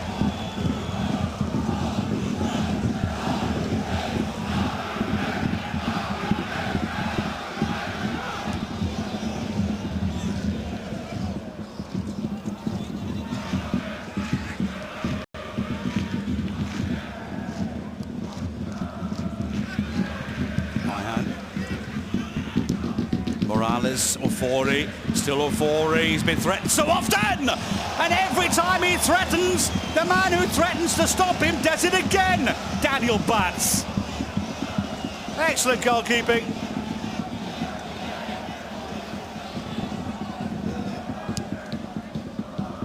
Cannot reiterate enough how often that man has kept this clean sheet.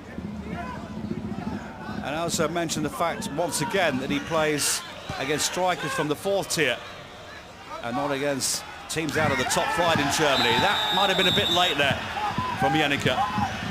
Yeah.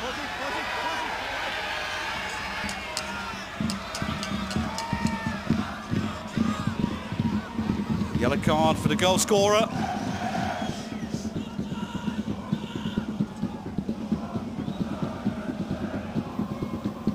It's not easy stopping Kelvin Ofori.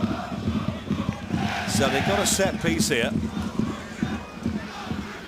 And because it's just wide of on the right-hand side there, it's a very difficult situation here for goalkeeper Daniel Batz, and he knows it. Because when you put that wall, did they go for goal? They can do, watch out. Sturger to take. That's over.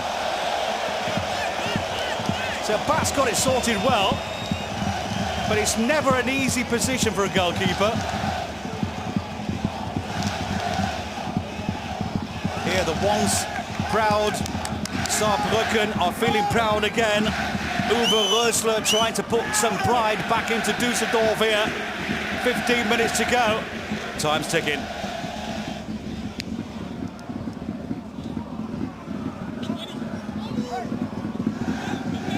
Saarbrücken yet to beat Fortuna in 13 competitive meetings in the Bundesliga era since 1963. They've not faced any other team at least 10 times in professional football without ever winning. Winning 1-0 at the moment.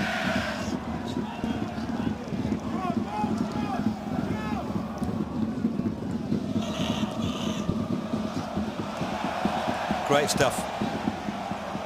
Excellent work from Forza again. It appeared to be a blow that Borne Ueferro came off in the early stages of the game, the defender. But when Forza came on, it was all been good. Oh, watch out here, Hennings. That's over. It's not Hennings' day today at the moment. Scored 11 of Fortuna's 26 goals in the Bundesliga. But his last goal was on match day 17 before Christmas. 4 cup goals in every single round he scored. Substitution time. So, it looks as though Düsseldorf as well coming on. So Zimmer comes off. So too Mendler, in actual fact, who comes off. It's Jakob is coming on, who's their leading goal scorer. He's just recovered from a knee operation, knee surgery. He hasn't played the last couple of games, and how on earth he's recovered so quickly, I don't know. 17 goals in the league in 18 appearances. Sebastian Jakoban on, hence the crowd getting so excited.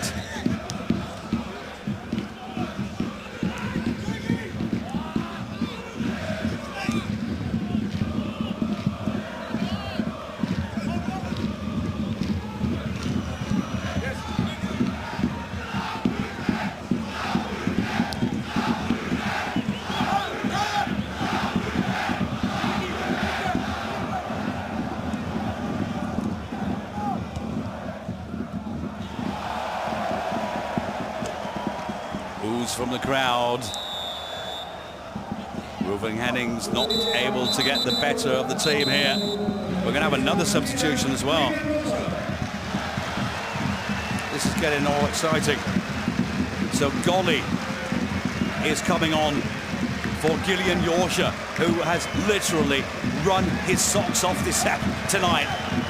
Gillian Yorsha off for Saarbrücken. The man coming on, Tim Golly, 29-year-old former Düsseldorf player, who played at Düsseldorf from 2012 to 2015.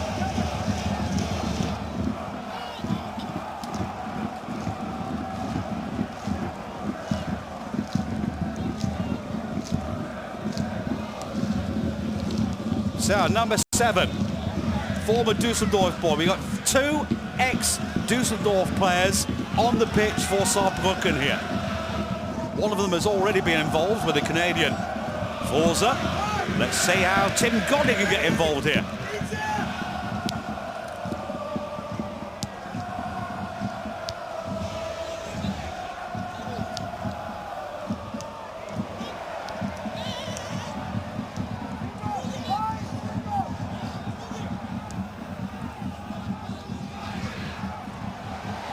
Oh, there's the shave again, and it's been scrambled away again.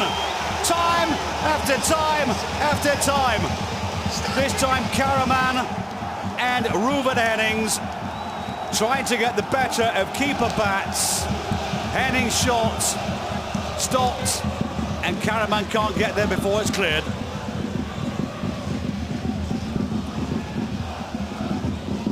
Quite a bit of pressure here, of course, from Düsseldorf now, but there's only 10 minutes to go.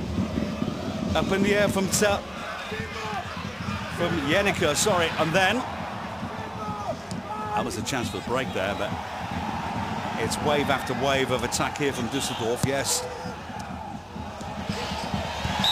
Oh no! It is a penalty. That is so bitter for Saarbrücken, but penalty is penalty, and we'll get a look at it again, and of course they will get a look at it as well. The video assistant, Karaman, went down after the challenge. Let's have a closer look. Oh, is that enough for a penalty? The sliders of touches there from sides. The sliders of touches, really.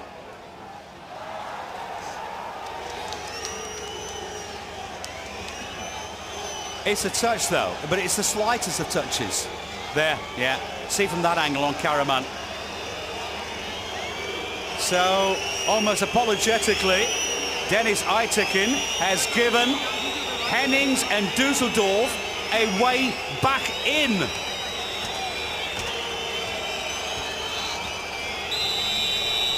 Hennings from the spot. Hennings saved. It's been saved. It's been saved.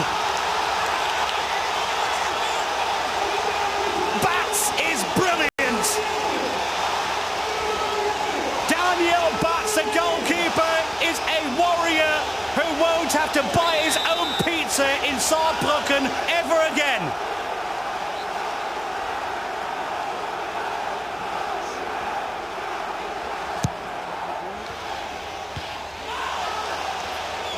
Next shot comes in, and it rolls away from Karaman. The crowd can't believe it. There's less than 8 minutes to go. Lucas Kwasinok, look at that again. It's a tremendous save from Bats. It's brilliant, really. Well, he was their hero last time out in the penalty shootout. But today, he has exceeded himself. Like I said, free house in Saarbrücken wherever he goes.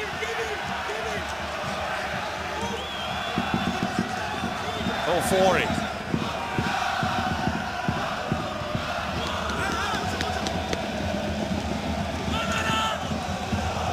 Zimmerman was overlapping the substitute who came before. He brings a bit of pace as well.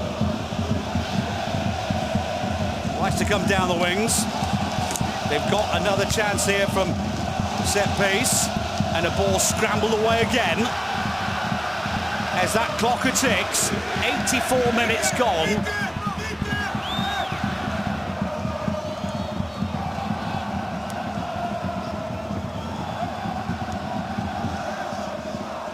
Well, it would be so easy to say that Ruven Hennings missed the chance to score.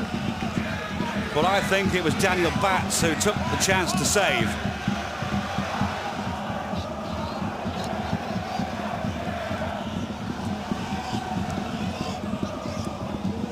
Has he got them through to the next round?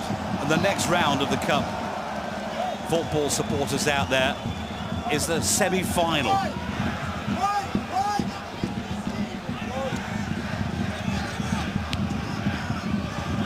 All 40.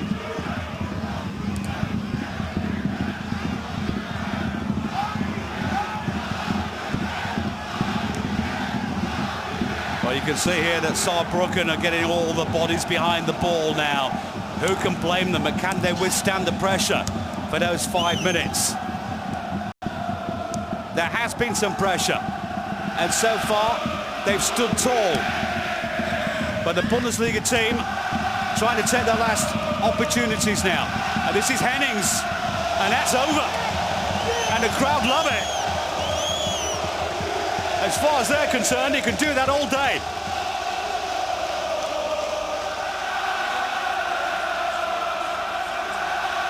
Just listen to this Saarbrücken crowd here. Well, as a football supporter, for the underdog, you have to say, as a commentator, I am normally never, ever biased, but my goodness, Saarbrücken have deserved this.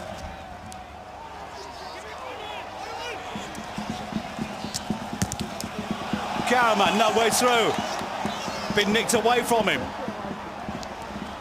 Cagey look over the shoulders here as the players come forward. What do you do? Well, you shouldn't lose the ball. What you have to do is try and keep possession and keep it down in this half.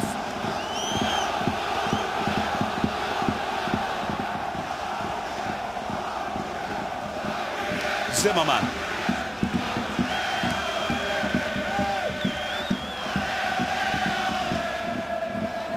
Very deep in his own half, Alfredo Morales. His job has been in front of the back three. Another chance comes in, another chance goes. Sturger, or 40, was under a bit of pressure there from Selner. That's the new boy, Matthias Zimmerman. 3 minutes of the 90. That's all that remains for Düsseldorf to score a goal. Everyone wearing black and blue are in the defence. Away, up in the air, boom, get it away. Anywhere will do from Captain Seitz, the man who gave away the penalty and thought as he was hanging his head in his hands that was it. And then Daniel Batts does it again. We've got a player down at the moment who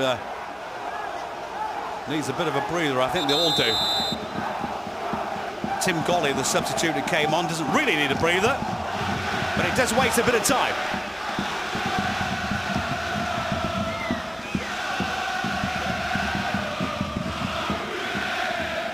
Header from Suttner.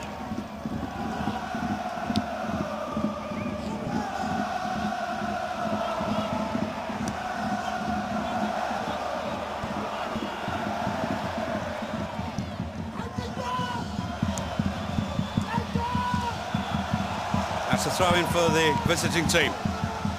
But that clock's a ticking.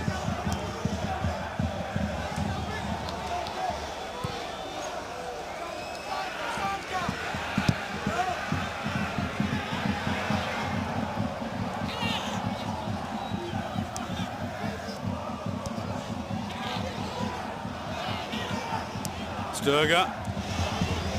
Hennings. Dangers there again. Wow. Captain doing a captain's job. Manuel Seitz. corner. It's 1 minute of normal time. Sturger in from the flag. The goalkeeper's there as well, and the ball is there from defender Matthias Jürgensen, the man they call Sanka. At the death with just a minute remaining, Düsseldorf are back in the game. And all because the goalkeeper, Florian Kastenmeier, came forward too. Look at the goalkeeper here. His header onto the head of the other big man, Sanka, and it's there, the equalizer.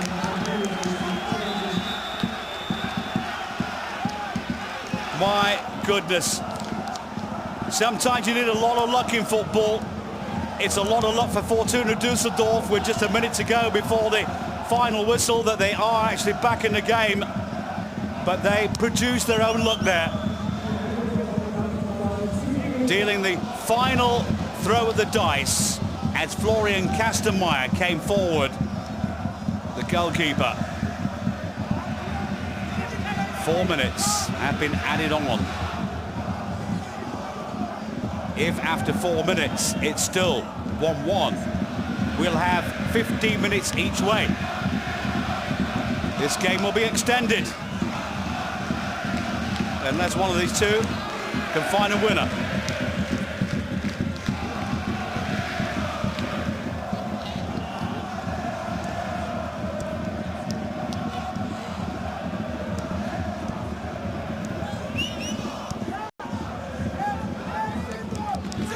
They were oh so close, Saarbrücken, and they might come undone here. Ayhan. Then from the goal scorer, Sanka. Back with Sturger, the man who produced the delivery from the corner flag. It was a good one.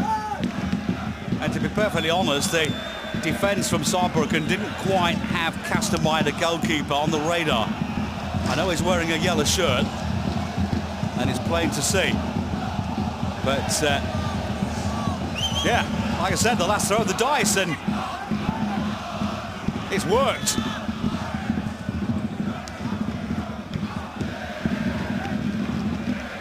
Morales. Ayhan.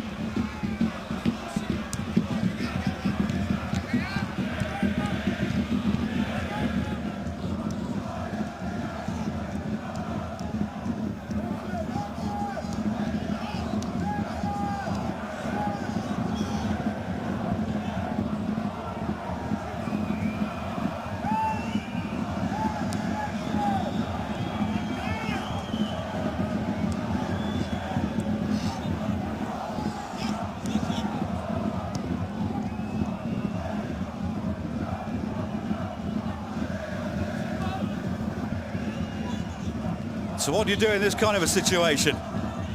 You hope for a lucky break, and you hope that you can stop your opponents from scoring. But it is Düsseldorf now creating. That one again over from Hennings. Every shot from Ruben Hennings today has been blasted way over. I don't remember him having a single shot on target that has caused Bats any problems tonight.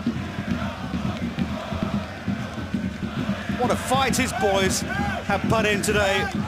Lukas Kwasniok.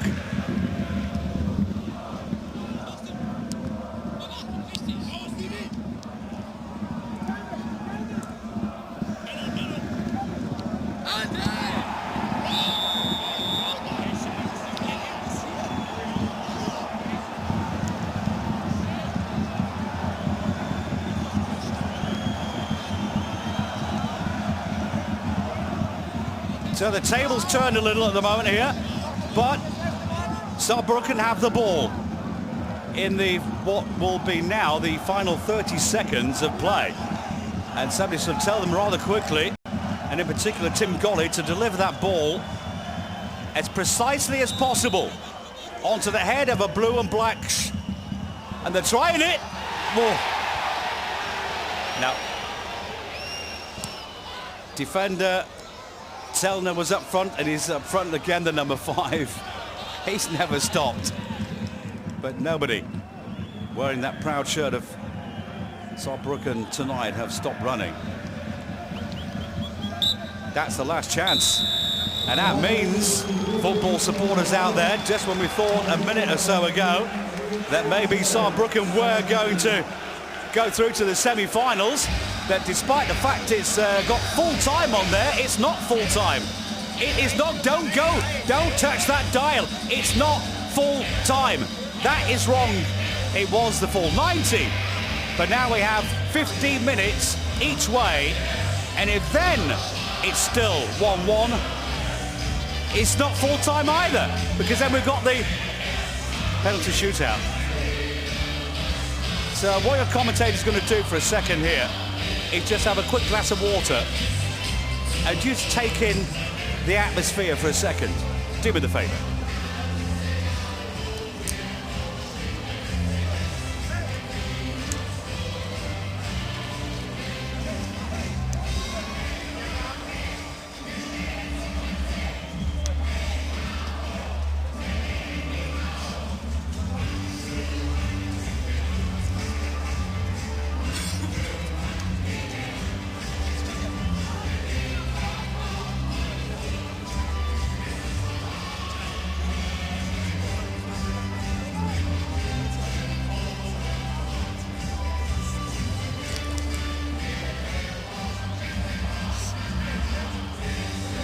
You can see here that Lucas Kwasniok has only been in charge for 3 games at the club. All 3 have been won by him since he took over from Dirk Lottner.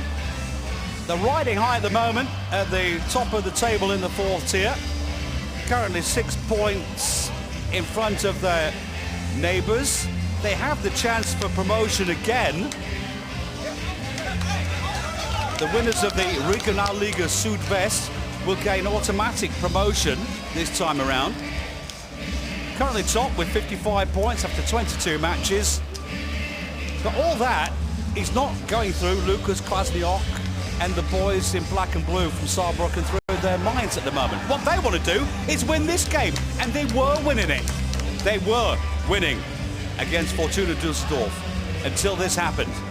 Keeper Florian Kastenmeier came out of his goal, found a header, used his height, good jump by the way, and then it was nodded in by Zanka. While we're looking at it again, I can probably tell you, the man's called Zanka since he was 10 years old, because he has the resemblance of the actor who played Zanka Coffey in Cool Runnings. And if you've never seen the game Cool Runnings, you're about that Jamaican bobsleigh team at the Olympics from 1985, maybe? Go and have a look at it.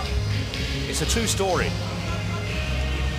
And he really does look quite a lot like the guy that played Zanka Coffey in that film.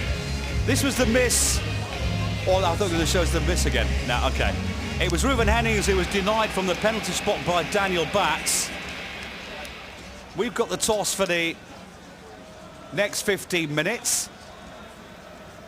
And after that, another 15 minutes. So we've got half an hour of football in the DFB-Pokal coming your way, to be sure, and maybe even longer if it's a penalty shootout.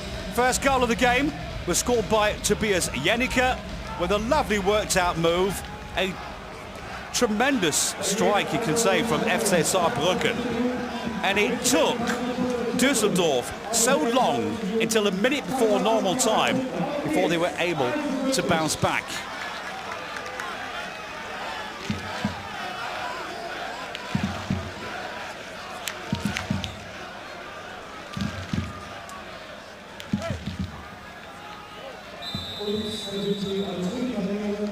So, Saarbrücken have decided for this first half of the 15, of the half an hour, the first 15 minutes from the right to the left-hand side, as they were. Kastenmeier will stay between the sticks this time. Who can score the next goal? I have a feeling that the next goal might just decide this game. And this, with Saarbrücken Could be a glorious chance. He got the ball forward. Jakob was there too, who didn't have much time after coming off a substitution. Oh, that's been spilled by Kastelmeier. But Suttner was at hand. Well, he was the hero before. He almost went from hero to zero there, didn't he?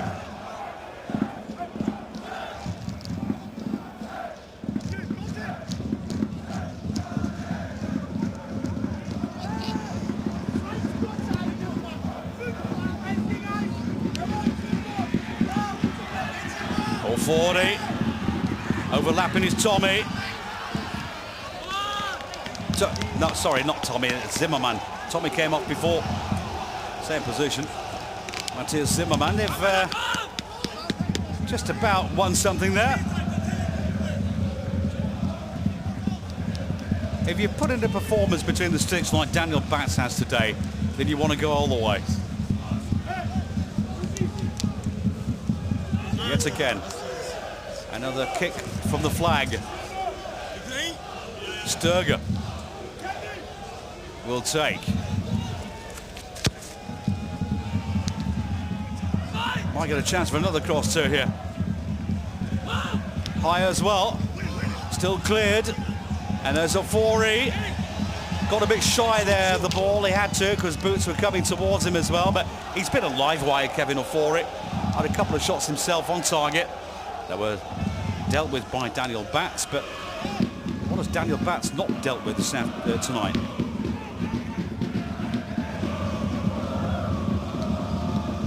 It's us. It's all about us because we love you. Written on that banner.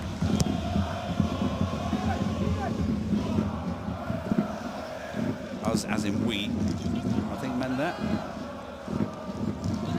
Oh, 40.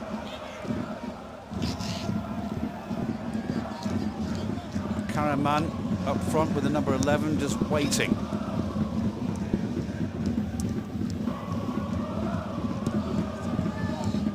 Myhan.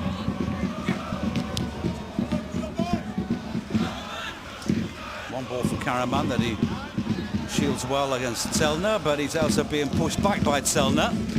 And Zellner wins again. He's won a lot of battles this afternoon. I say this afternoon, used to football on a Saturday afternoon. Tonight. Jakob, the man who's just returned from knee surgery. Hope he's all right.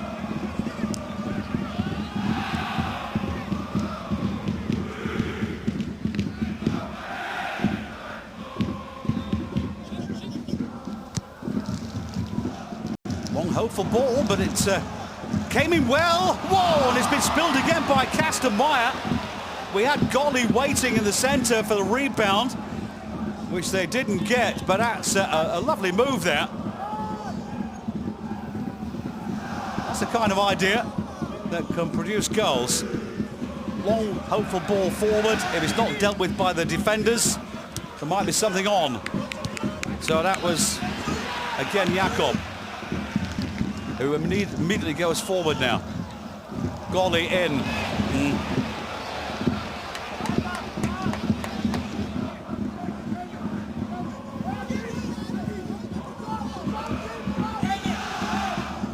Henning starts the move.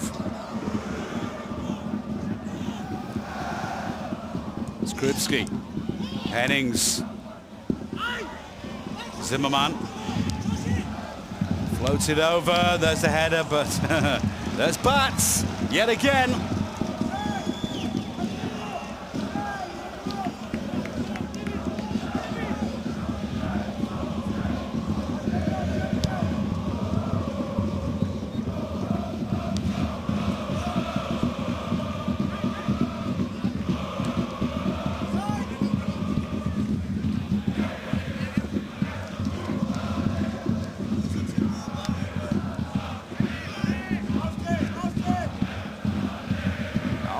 Auf geht's. Keep going. Keep going.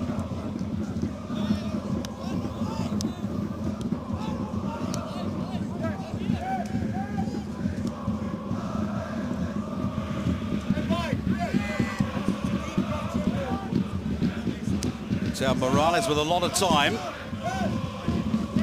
shielded by Karaman. Ofori still looking like a live wire. Ofori! Couldn't quite bring the ball under his spell there. Goal in the cup first round.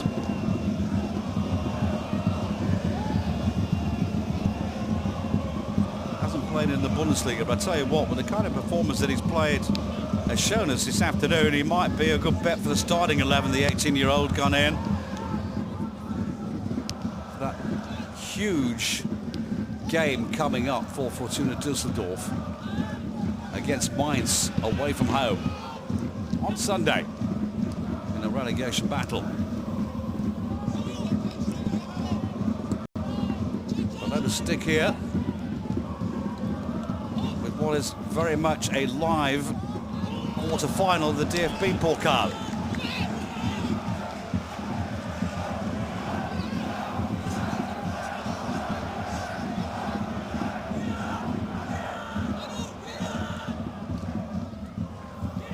So Sturger's touch was intercepted well because it was read well there by Müller.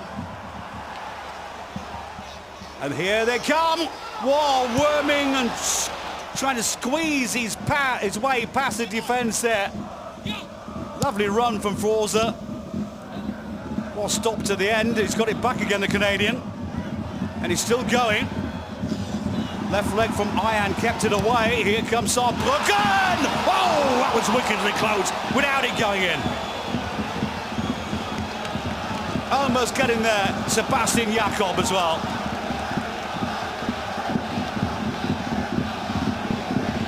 The header was a good one. Vanol Perdadei came running as well and just missed the chance. The number 17. He was taken away from him, actual fight, by their leading goal scorer, Jakob. But he had to have a go, didn't he?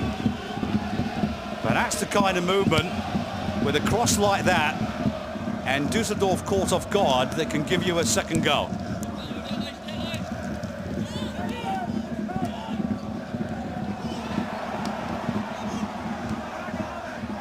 So here we go again, Perdadei. Again, Forza with the touch. And now we've got the chance. Oh, this could be it. Forza again. Oh, saved by the keeper. And that's gone out for a corner. My word. Yannico was in there. There he is. And then it fell through to Keins Forza. And the second bite of the cherry saved as well by Kastenmeier at the end. It's just a corner. But my goodness, Saarbrücken putting on pressure. They are capable of causing damage here to Düsseldorf, and they know it.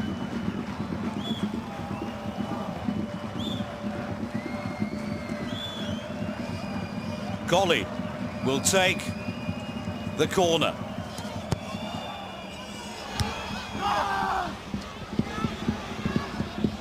Still in there. So too Selner, the defender. Yeah, he had to do something. He is a defender, he knows it.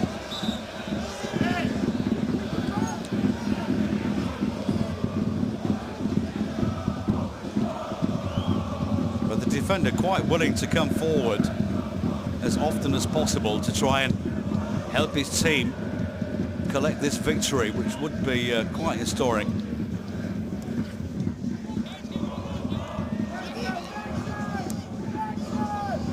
It's the 46th time that they qualified for the DFB-Pokal. Last time was in 2017-18. Then they were knocked out in the first round.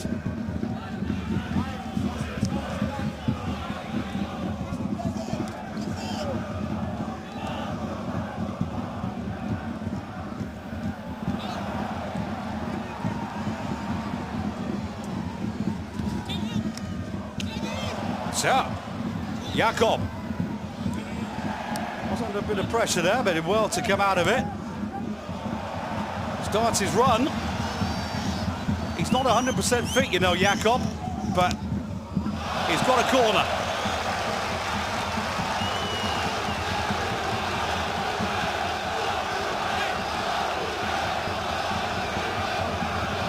Crowd starting to believe.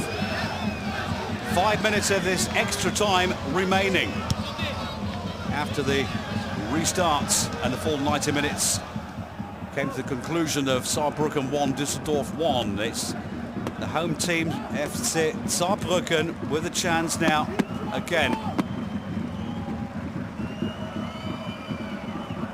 Tim Golly to take.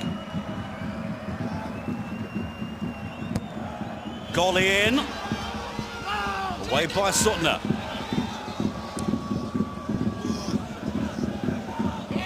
Just a bit quicker in the way they're reacting here at times. Forza again, collecting another corner. And it's a goal kick. Daniel Batz. I like the flag mascots that they've got there. Absolutely brilliant from Saarbrücken. It is a corner. Right.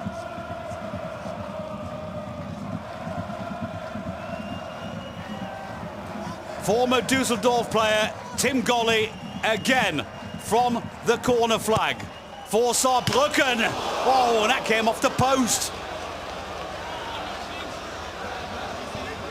If it had gone in, might have been a case of bet you buy Golly well. But as it is, just a woodwork.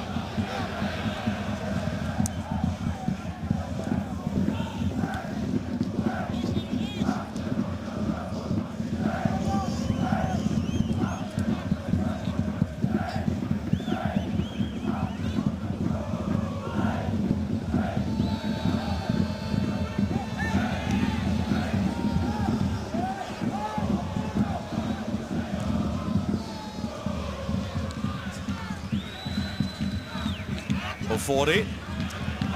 He's a difficult man to contend with, isn't he? Sturger's pass. Lost though by Suttner. Didn't quite read the situation there. Came a little bit late, Marcus Suttner.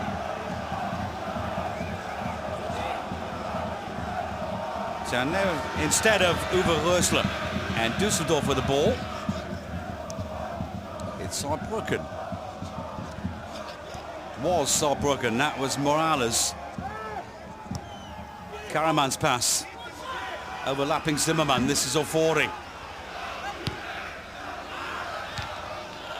Not quite the level and trajectory necessary to get that over the wall of black and blue. Pass from Zimmerman, wants it back. Okay, Ofori, that's also a good idea. 4 around, look at that. This is tremendous work from Saarbrücken, really. Forcing them wide there.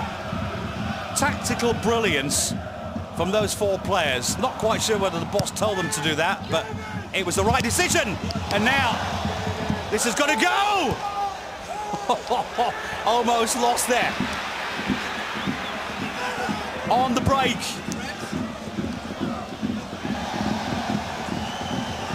Fanol Perdedai just lost his legs and his footing. And now Sturger, Düsseldorf, Hennings, quiet game for Hennings, not his game, and it hasn't been his game since the start of the new year.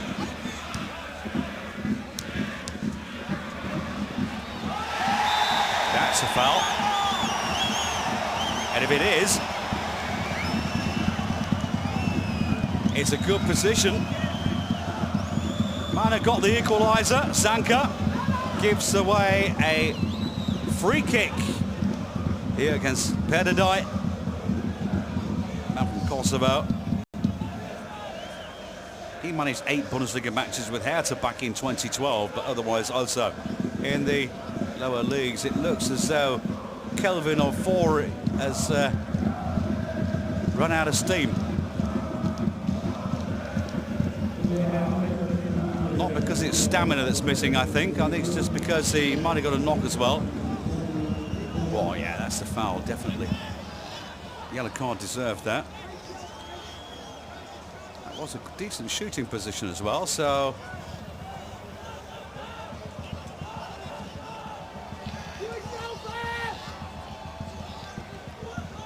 Oh, it is Ofori who's coming off.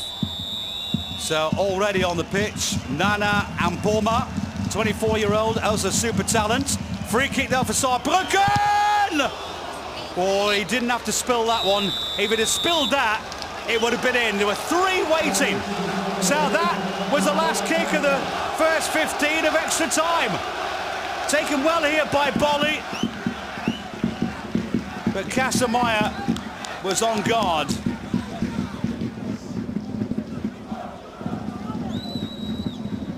Shame that Ampoma has to come off for Düsseldorf. I really loved his performance today.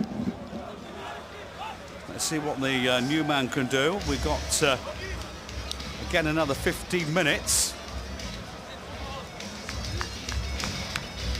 Players and officials alike are all having a drink of water. And if your commentator says he would like to do the same, I'm sure you'll agree.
So he is on the pitch, number 27. We've also got a man with a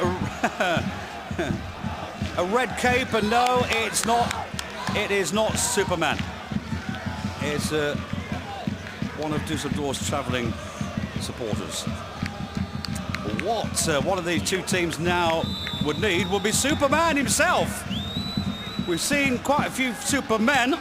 Matthias Jürgensen, the man called Sanka, the man who grabbed the equalizer in the 89th, 90th minute of this game, in actual fact.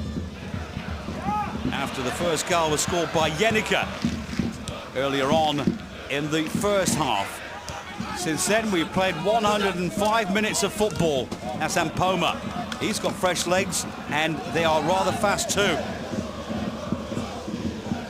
New from Varsland Beveren in Belgium in 2019. So far 12 games in the league, all 3 in the cup. And not other than that, Ampoma has scored 2 goals and 1 assist to go with it in his appearances in the cup season so far.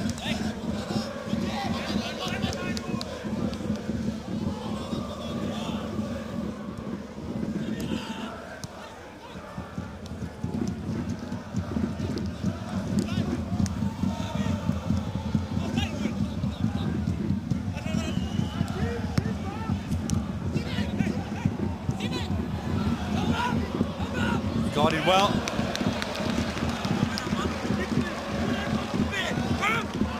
Also acknowledgement from the crowd here.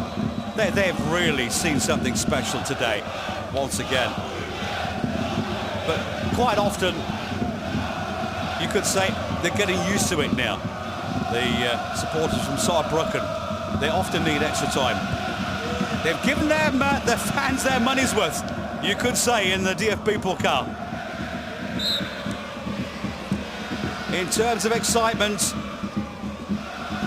7 of the last 15 cup ties that they've had, by the way, going back over the years, have all gone to extra time.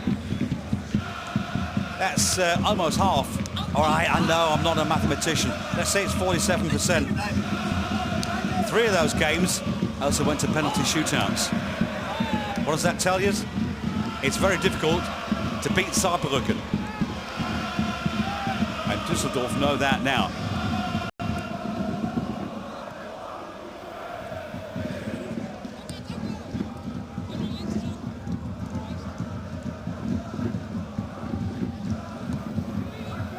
They knocked out top flight team Köln, second division team Karlsruhe. Jan Regensburg in the first game as well, also from the second tier.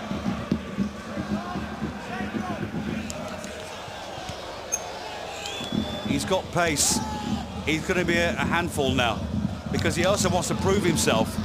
Nana Ampoma, that he should be more often in the starting 11. But in actual fact, since match day 15, he's missed just one game. So he is a favourite since Uwe Rösler took over. Maybe had a breather today. That's why Kelvin Ofori got his chance, and he took it too.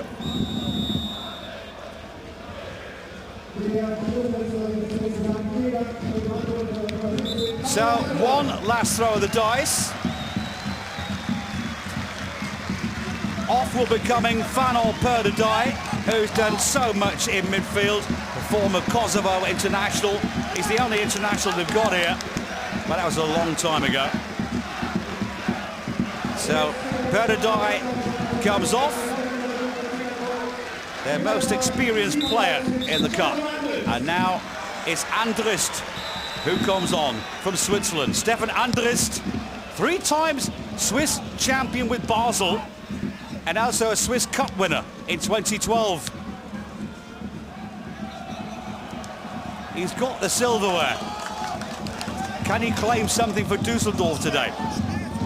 He hasn't played yet for Saarbrücken since arriving in January. He was a free agent at the time.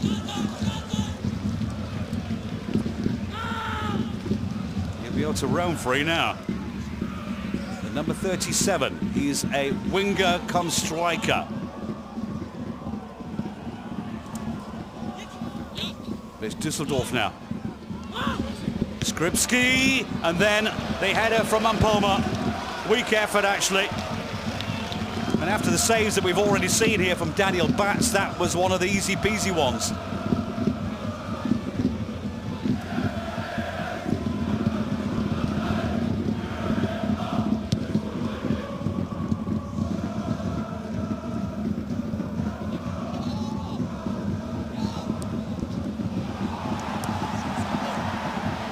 Here they come. Look at the room in the centre. There he was, Stefan Andrist, waiting, but somehow the goal scorer, Jenicke, can't get it through. Let's have a look. The mistake there by the keeper, Kastenmeier. What a gift. And he knows there to be a Jenicke. That was a glorious chance. It's just a corner, but what an opportunity.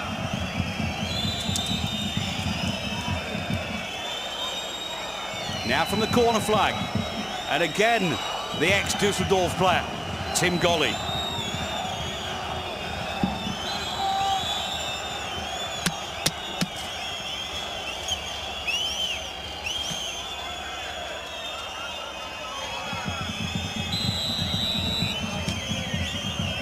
Less than 10 minutes to go. Brought him well. Still not quite licked. Oh, I was about to say he could get a shot on there. And that final touch has let them down a little. That one had to be intercepted. That's about the first mistake that I've seen in this game from Christopher Schorsch, who's been impeccable.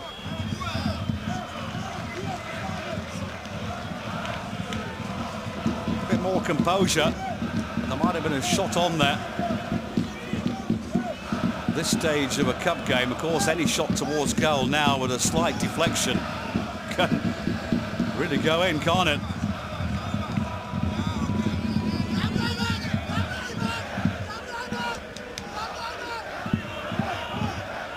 Suttner wants support, wants movement.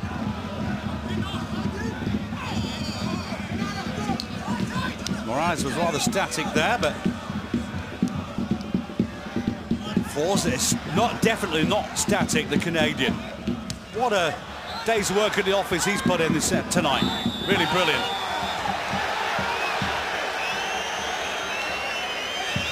Foul on Morales.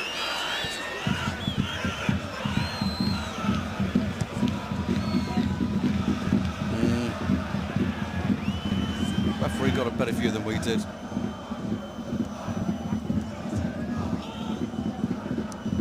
High hand. Sanka.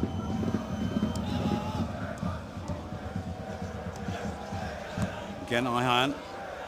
Another long searching ball, but this has to be knocked away. It was by Müller, but only as far as Morales. Karaman. Oh, he smells that ball before it gets there, doesn't he? Daniel Batz. Perfectly positioned with the ease and grace of a truly great goalkeeper. He's just about saved everything that Düsseldorf have thrown at him. Don't forget, he plays in the 4th tier of German football.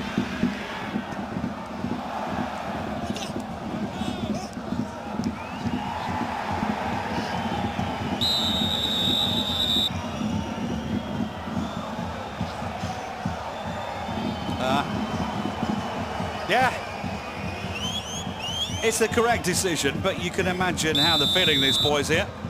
Yellow card for Golly, the ex-Düsseldorf player.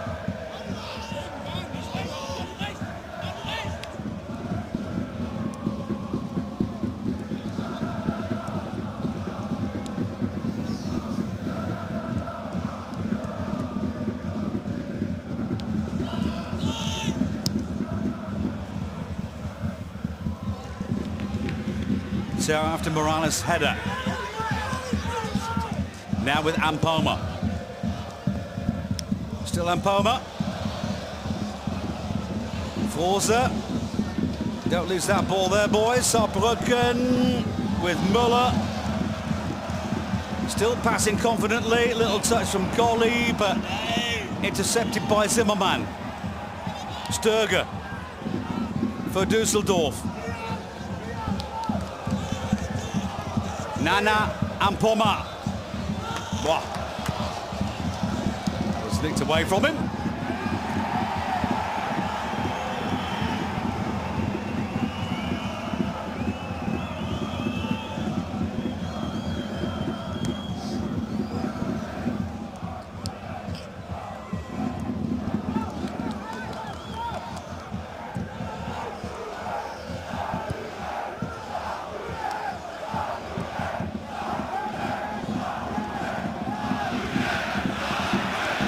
That's another giveaway.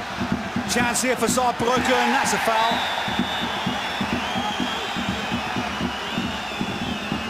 Might have scored the very first goal of the game, Tobias Janicke. All down by the American Morales.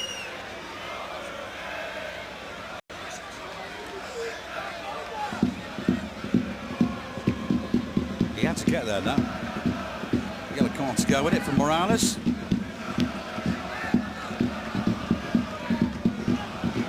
Only Düsseldorf player, by the way, Morales, has been able to play in the DFB-Pokal in all of the last 9 seasons. He's what we call a veteran at the age of 29.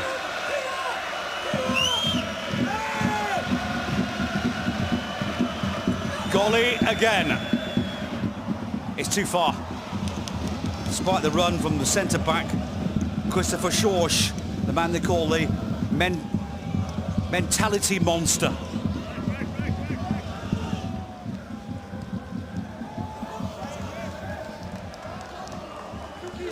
Former Hertha and Köln player, by the way, in the Bundesliga as well.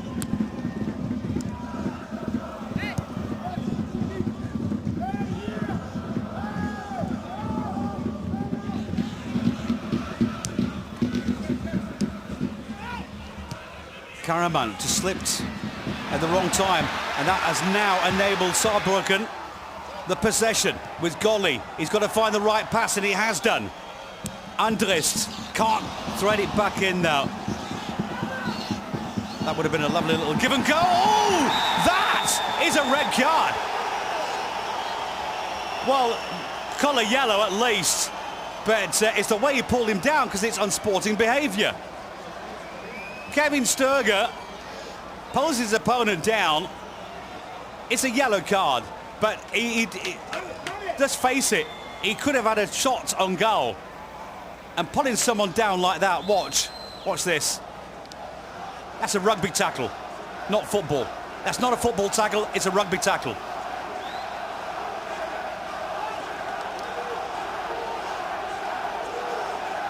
Yellow card deserved.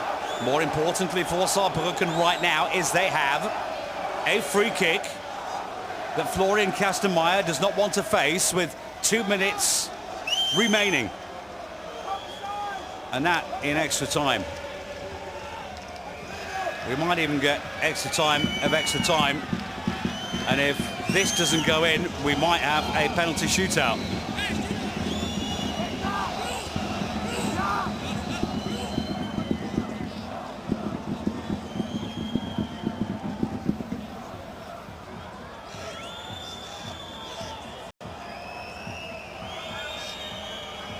So the wall's there.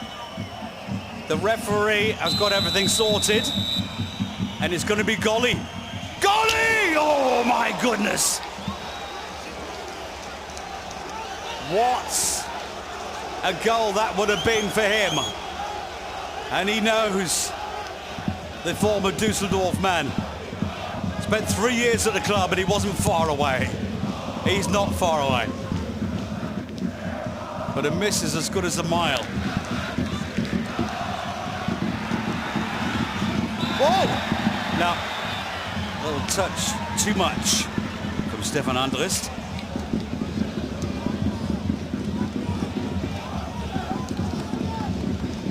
Yeah.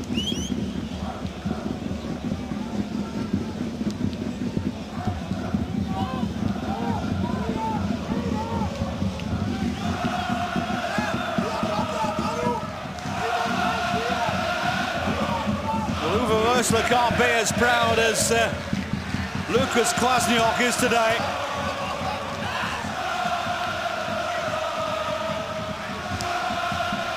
At times, Saarbrücken have been irresistible.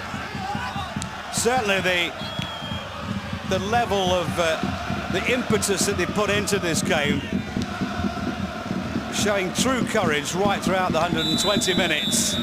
And at the end, their reward is a penalty shootout against Fortuna Düsseldorf to see whether they can go through to the semi-finals of the DFB-Pokal.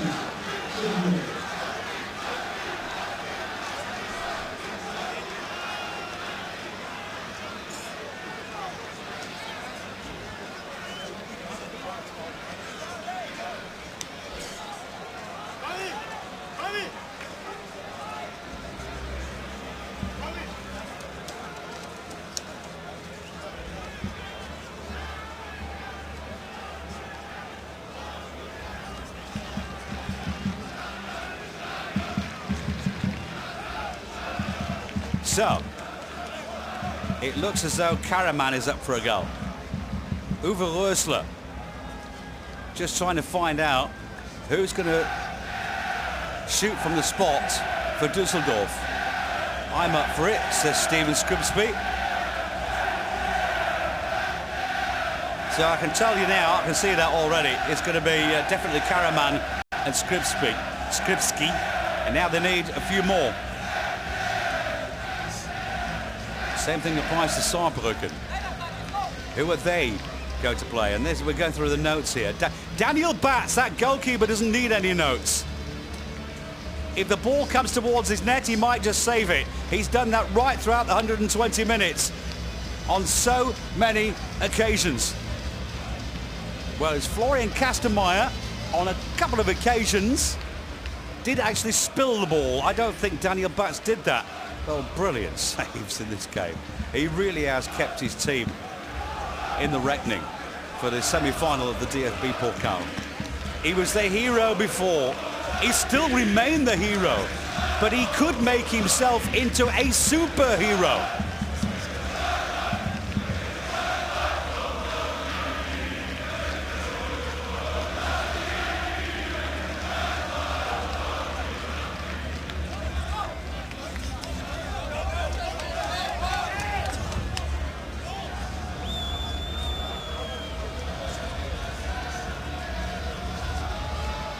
Well, we know that Hennings is going to shoot, but he's already tried from the penalty spot and was denied by Daniel Batz. Do not forget that. A second chance to beat Batz, of course, he would love to take. And now we're going to find out who's going to... Oh, that way around. And now, who's going to start? Make your own decision.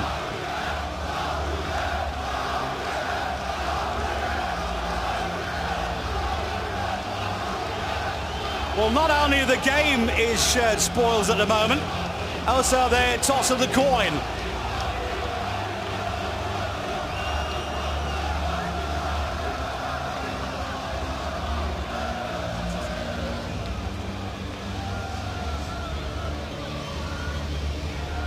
This is where it can get really emotional. But I tell you what, FC Saarbrücken have deserved this moment here to be in this position. Reaching the quarter-finals for the first time in 35 years. And now from the penalty spots, in what many regard as being almost a lottery, the chance is there. First man to take is going to be Steven Sellner, who has worked up front and in defence, Sellner, non-stop. He's the first man. Oh, and it's been saved by the keeper, Florian Kastenmeier. Feels sorry for Sellner here.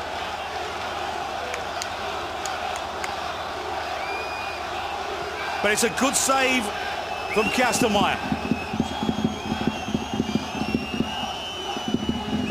Kaan Ayhan. Well, if this goes in, they do have the advantage, of course. Bats is ready. And Ayhan sends him the wrong way. That's a well-taken penalty from the 25-year-old Kaan Ayhan.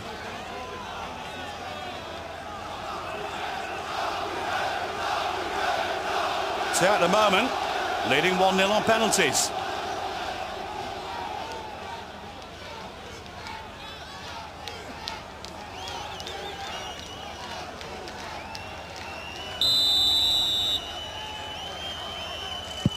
It's in, and it's taken oh so well by the leading goal scorer, Sebastian Jakob, with power but right through the middle. Jakob keeps his team in.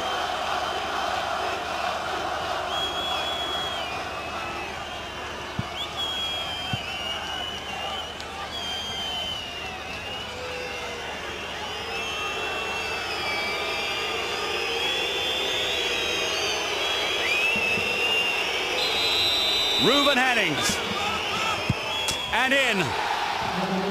Well, a second time to get the better of Ruben Hennings, their leading goal scorer, is a tall order. And this time, he whacks it home, sending the keeper the wrong way. Daniel Batz.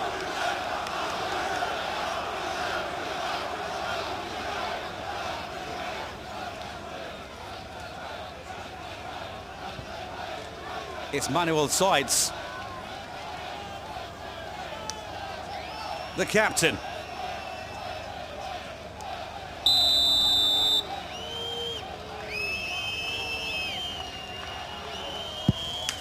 Oh, buried well.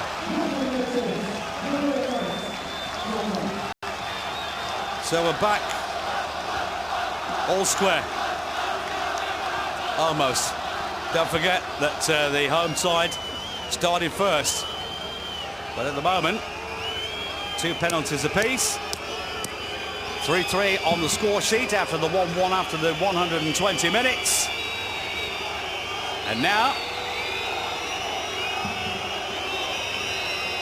Kenan Karaman. Bats to beat, and Bats saves!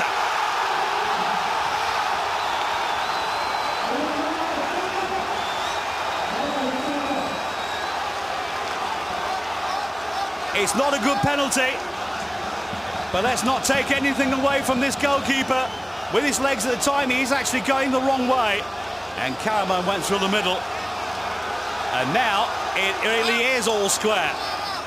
So,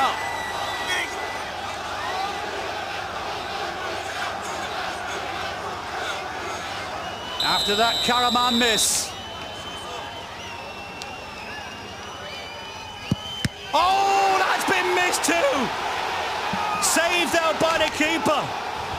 Tim Bolly, the former Düsseldorf man, can't get the better of Kastelmeier. Oh dear.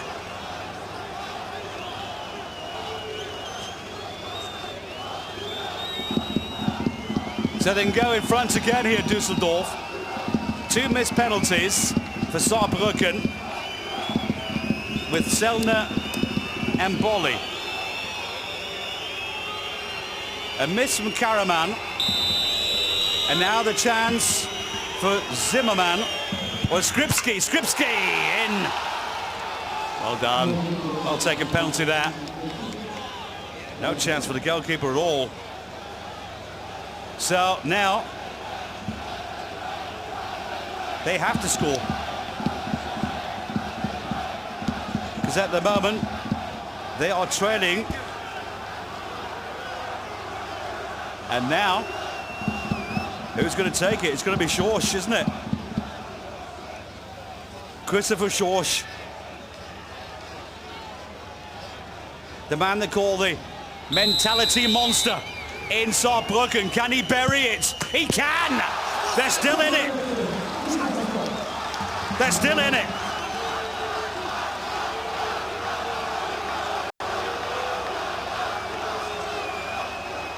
It's 4-4, but one more penalty can be taken. And that is the one to be taken by Kevin Sturger.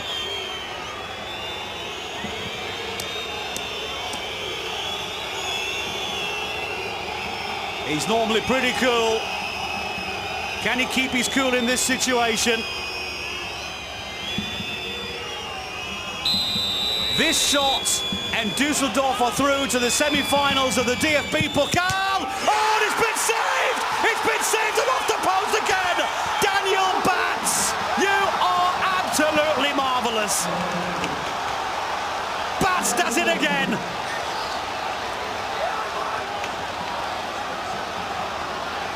I can't take any more of this. Yes, I can. They can't take any more of this. Oh my goodness. Bat saves against Sturger. So now we go again. It's basically sudden death here. Oh, that is maybe too sudden. Stefan Andrus, the substitute. 3-time Swiss champion. Swiss Cup winner in 2012 with Basel.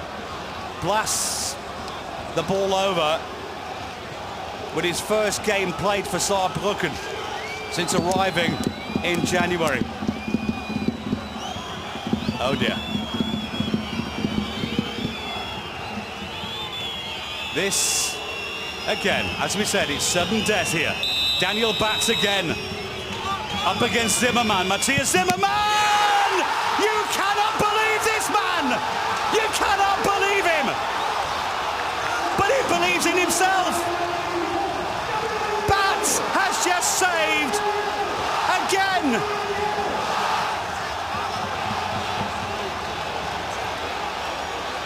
He saved one in normal time, and 3 here now in the penalty shootout. That makes 4 penalties he saved already. Is there a better penalty killer around at the moment?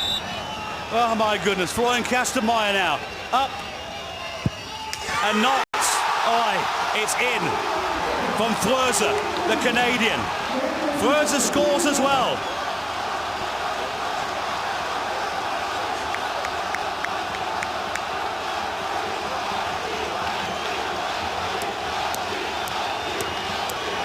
This could be the last chance for Düsseldorf to do something, because if it doesn't go in, it's Saarbrücken who are in the semi-finals, and Markus Suttner has the responsibility of burying this spot kick. Suttner against Bats. And it's in. My word. The excitement is so electric here today. It's almost unbearable. Suttner buries it. We're running out of penalty takers here. Kastenmeier.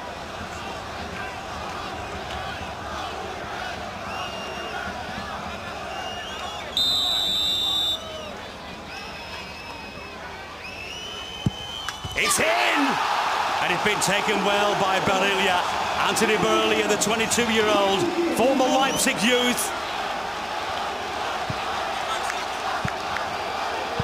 He's played every minute of the last 3 rounds for his team in the Cup, and he's proved himself each and every time.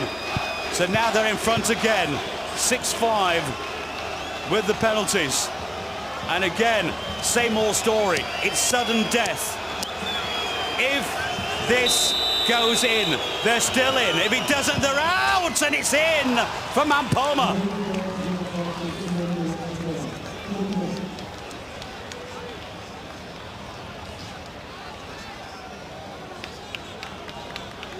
Who's going to take here for Saarbrücken?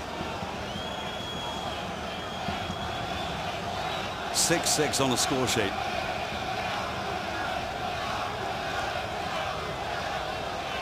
That's the man who scored the first goal of the game. Tobias Jenicke. Jenicke buries that one too. The crowd can't believe it.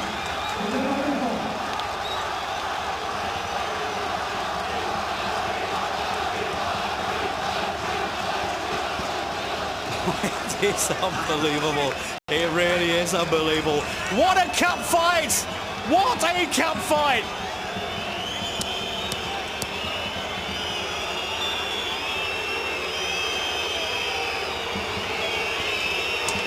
Alfredo Morales, the USA international Morales from the spot. It's got to go in or they're out. He stopped and hesitated, but that was cool and calm and collected as you like.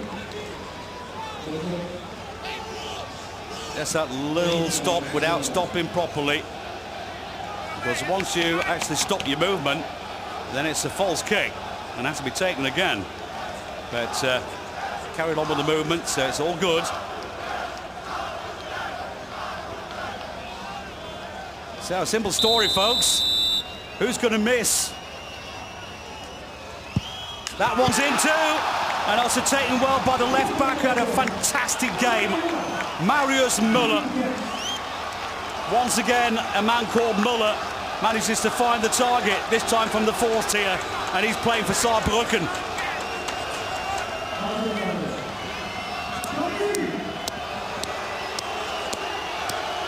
Pressure mounting. The man who got the equalizer with that header. Matthias Sanker Jürgensen.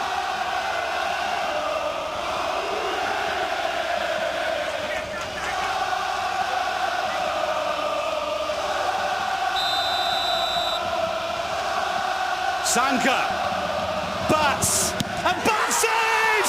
Bats a hero! Bats brings Saarbrücken into the semi-final of the DFB-Pokal, and by choice they deserved it. They deserved it.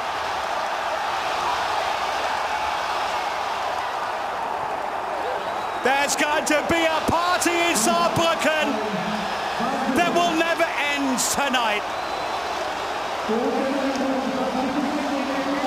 The 4th division team, FC Saarbrücken, throw out Fortuna Düsseldorf from the top flight in the quarter-final of the DFB-Pokal.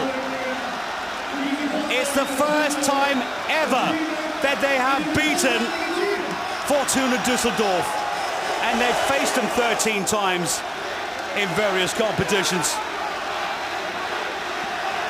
Game number 14 against them turned out to be one of the most amazing battles these two have ever had. Not only for the first time in 35 years were they in the DFB-Pokal quarter-final,